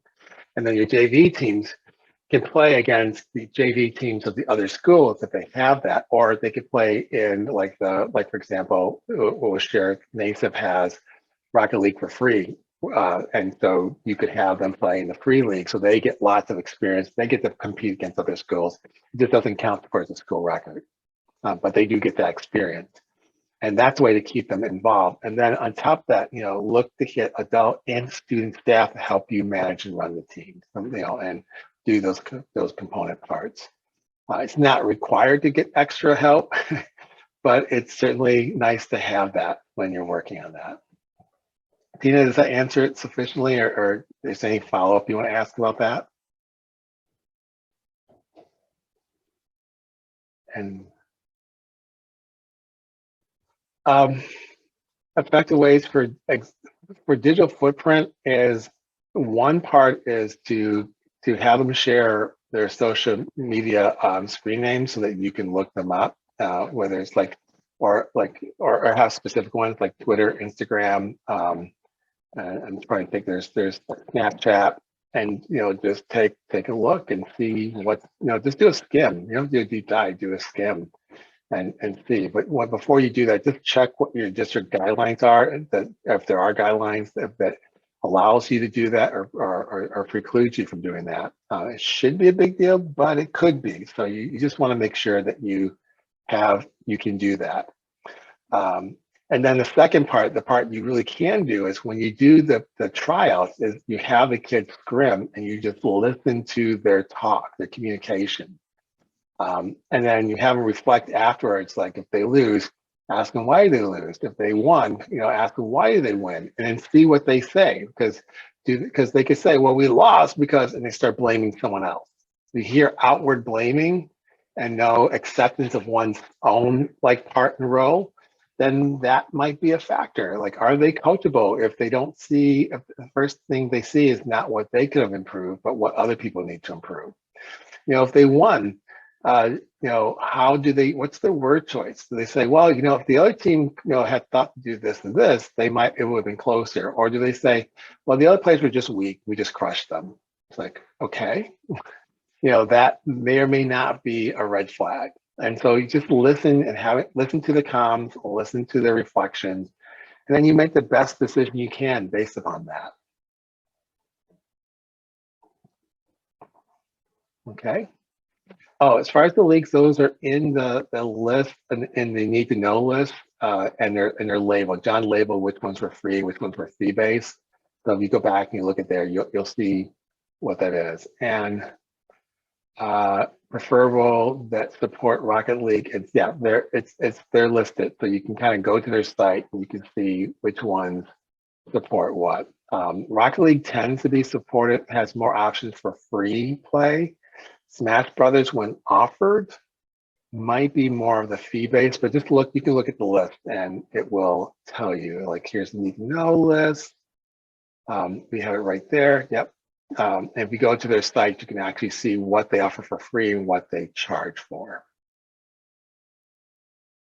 All right. Great questions. So at this point, because I'm going to be respectful of your time, I really like to get your feedback. There's this survey link that if you could click and complete, I would appreciate it. It gives feedback about this workshop, and I definitely look at it to see what worked well and what might be some areas that you would like more of or something different. So I appreciate that feedback. It's right there, and I will drop the survey link in the chat for your convenience. I just have one more question with regards to the like their social media accounts and everything. Yeah. My question is when we start the team and you have the players and everything, wouldn't it be better to have them have different names, you know what I mean? So that if they are, I don't know, you know what I'm saying? I just don't want for it to be associated with someone that, you know what I'm talking about? I don't know how to say that. And I don't want for legality reasons and for privacy reasons, I don't want people to know who those kids are. You know what I mean? So I was just wondering, in real life, you know what I mean? Yeah. So I mean, one part is you do want the parent permission to be able to have them in your announcements and social media, and when you're recording games and uploading them for people to see. That you just want to have. Then when it comes to their names, is that they can use gamer tag names. Like you've heard gamer tags like Double Lift is one, Inspired is another one, and it's not their actual names, but it's their gamer tag. Now they already have a gamer tag because they likely have an existing account, and you really want to allow them. You want to allow them to use their existing account because it becomes their portfolio if they apply to college and they want to. And the college is going to say, well, give us your gamer account because you want to look up your games. You want to see like where your ranking is and look at some of your play. So they want to be able to have that. Now, with that said, if their gamer tag is inappropriate by your school or district guidelines, then you give them a choice. Option one is change the gamer tag. Now, to change the gamer tag, they might have to pay a fee to the title, the company of the game, because that's just how they do it. They change the name, they usually have to pay a fee to do that. Or if they don't want to pay the fee, then they create a brand new account and they start with that. They're likely going to want to pay the fee, but it's that way, and then they just have to pre-approve what their gamer tag name is going to be, and you might even have them come up with a list of 5 gamer tags because it's possible the first 3 or 4 might already be taken, or it might be like, here, I'm going to do this gamer tag and I'm going to add this number to it. So that way, once they operate by gamer tag and you just refer to them by their gamer tag, then there's some anonymity there. They can still be looked up for like they're playing, but when you look up at these sites based on how they play, it's not going to give any personal information. Does that answer your question? Yes, thank you. Yep. Okay. Well, thank you, everybody. I scrolled up the top of the screen because I just wanted to remind you on the agenda that my email address is right here. If questions do come up that you would like more answers from me, please don't hesitate to email me or use my Twitter handle and send me a message, and I'll be happy to respond to your questions and answer them. I think many of you hopefully are going to be at the club workshop next week, which is really exciting stuff that some of you might want to start with a club instead of a team. And so we're going to get into some of those details for that. And that's that one-day event. So thank you for participating and have a good luck in this upcoming season.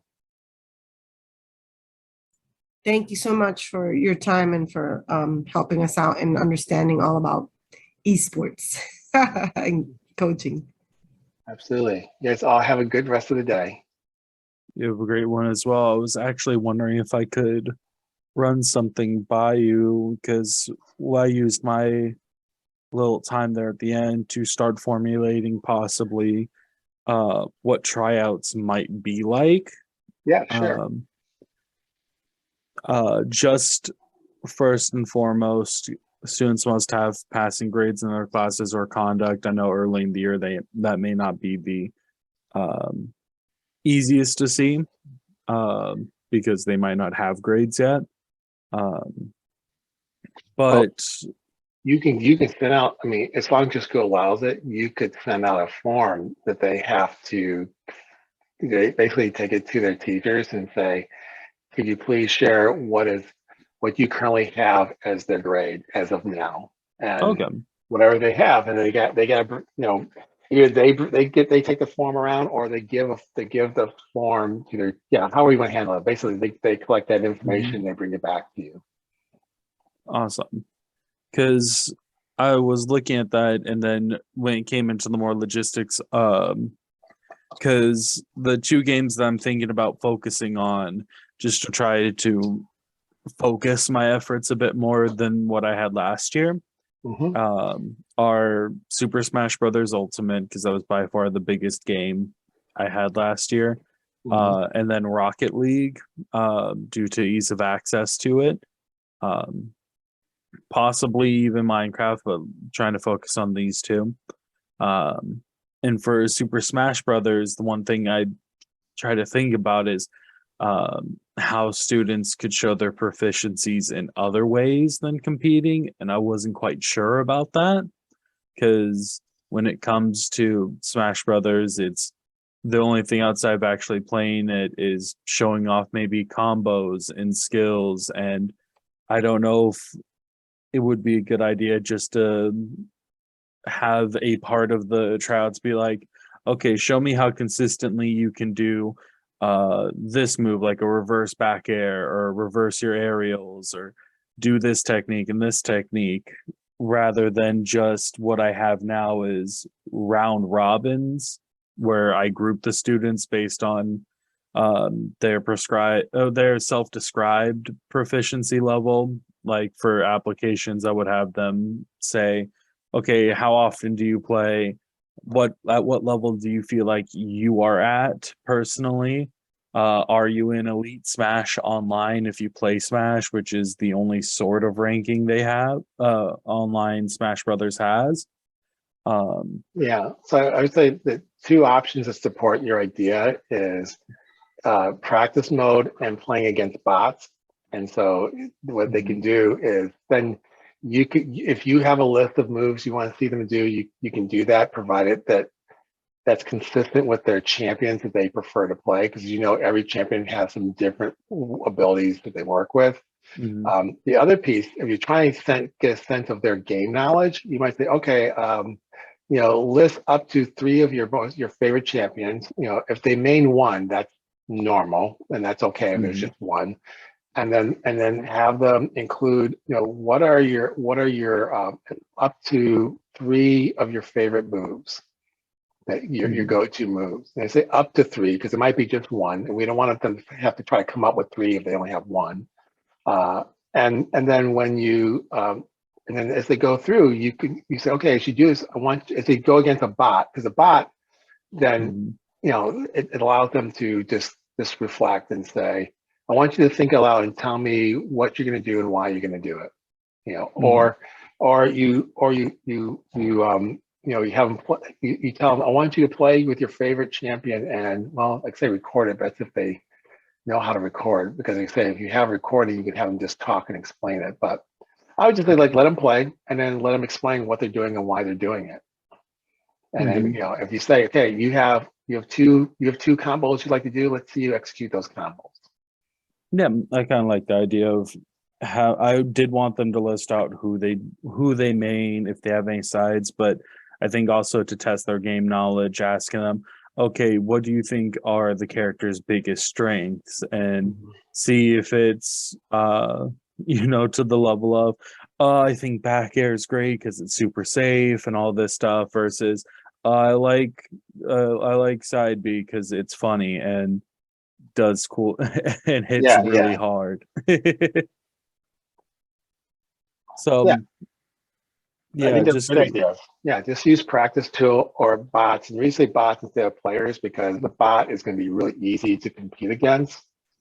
They don't have to think about the bot. They can just go through. And then when you do the one, you can do a tournament or just do, you don't necessarily do a tournament because you have kids of different skill levels. So if you get a sense, I mean, you can do, I guess you could do a round robin, just like just so that you can see where their skill level is. So it's less about winning a tournament. It's more about like, we're gonna do round robin, you're gonna play everybody. And I mean, within the first couple of games, you're gonna know the stronger players are in terms of skill. That's why I was trying to plan around of looking to see how they, looking at how they describe themselves at their proficiency level, grouping them by that, and then doing a second round robin where I then choose the groups based on how they performed in each one of their groups before. Yeah. But that seems like a lot of work and will be. And B, I didn't want to only test them based on, okay, how do you go up against everyone else when there's other strengths like game knowledge and that sort of stuff. Yeah, because they could be coached. It shows coachability. If they have game knowledge and they can explain it, that means they're thoughtful and strategic. If they just do it, say, I don't know, I just do it. It's like, I mean, how much are they actually learning the game or versus just doing it? And that's not necessarily a negative, like that won't preclude them getting on a team, but gives you a sense of, all right, this person is naturally gifted, but I'm just not sure how thoughtful they are about it. So do I want this person or do I want this person who's not as good, but is thoughtful and likely could surpass this gifted player because, they blah, blah, blah, blah. So that's like if things are close. And it's specifically with Smash Brothers because I mean, when it comes to Rocket League, which to be fair, I'm much less well versed. I played it plenty, but I'm not as well versed on esports or that good. That I know that Rocket League at least has the situations built into the game where, hey, this is a situation where the game's going to shoot the ball up into the air and you have to score, and I could use those to show, hey, how proficient are you in the game, on top of maybe some extra competition on top. But yeah, with Smash Brothers, it's it's whatchamacallit, almost a lot more difficult to do when it comes to that because they don't have as much when it comes to practice tools, that level of execution. Outside of bots, which the bots, I don't know, are iffy in Smash Brothers. They're almost like beginner bots in League. Yeah, well, and yeah, but it's not Smash Bros. You can set their level. I think it's up to level 9 or something. I can't remember. It's they got level 1 to 9 when it comes to what the bots can do. Yeah, so that's something you can look at is what you can set that, like you might start them all at level 5 and then see if it's just if some kids struggle at level 5, that's going to tell you something. If some kids just they just destroy them, then you ramp it up just to get us see like what can they handle. Here in the chat, here's for Rocket League. You might be familiar with this. This is called the true story behind the best goal in Rocket League history. And what I like about this video is that the commentator really breaks down everything, gets into the nuances that I think if you watch this, it's going to reaffirm not only the language you have about Rocket League, but it might give you some ideas for how you might, what questions or things you might ask your players to see what their knowledge is. Do you have something else like that for the Super Smash Brothers?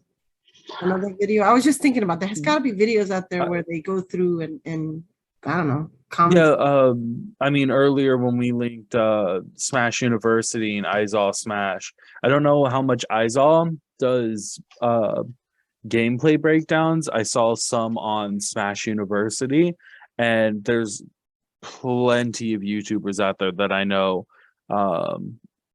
If you research into it, plenty of esports organizations that do a lot of that and go and post videos just talking about tournaments that happened and breaking down gameplay and why certain things work, certain things didn't work. Yeah, and I just added those links into the chat for those two Smash, so that you can look at that. Yep. Okay. Anything else, Daniel? No, that's it. Thank you so much. Oh, and I will say I do like the Team Liquid jersey.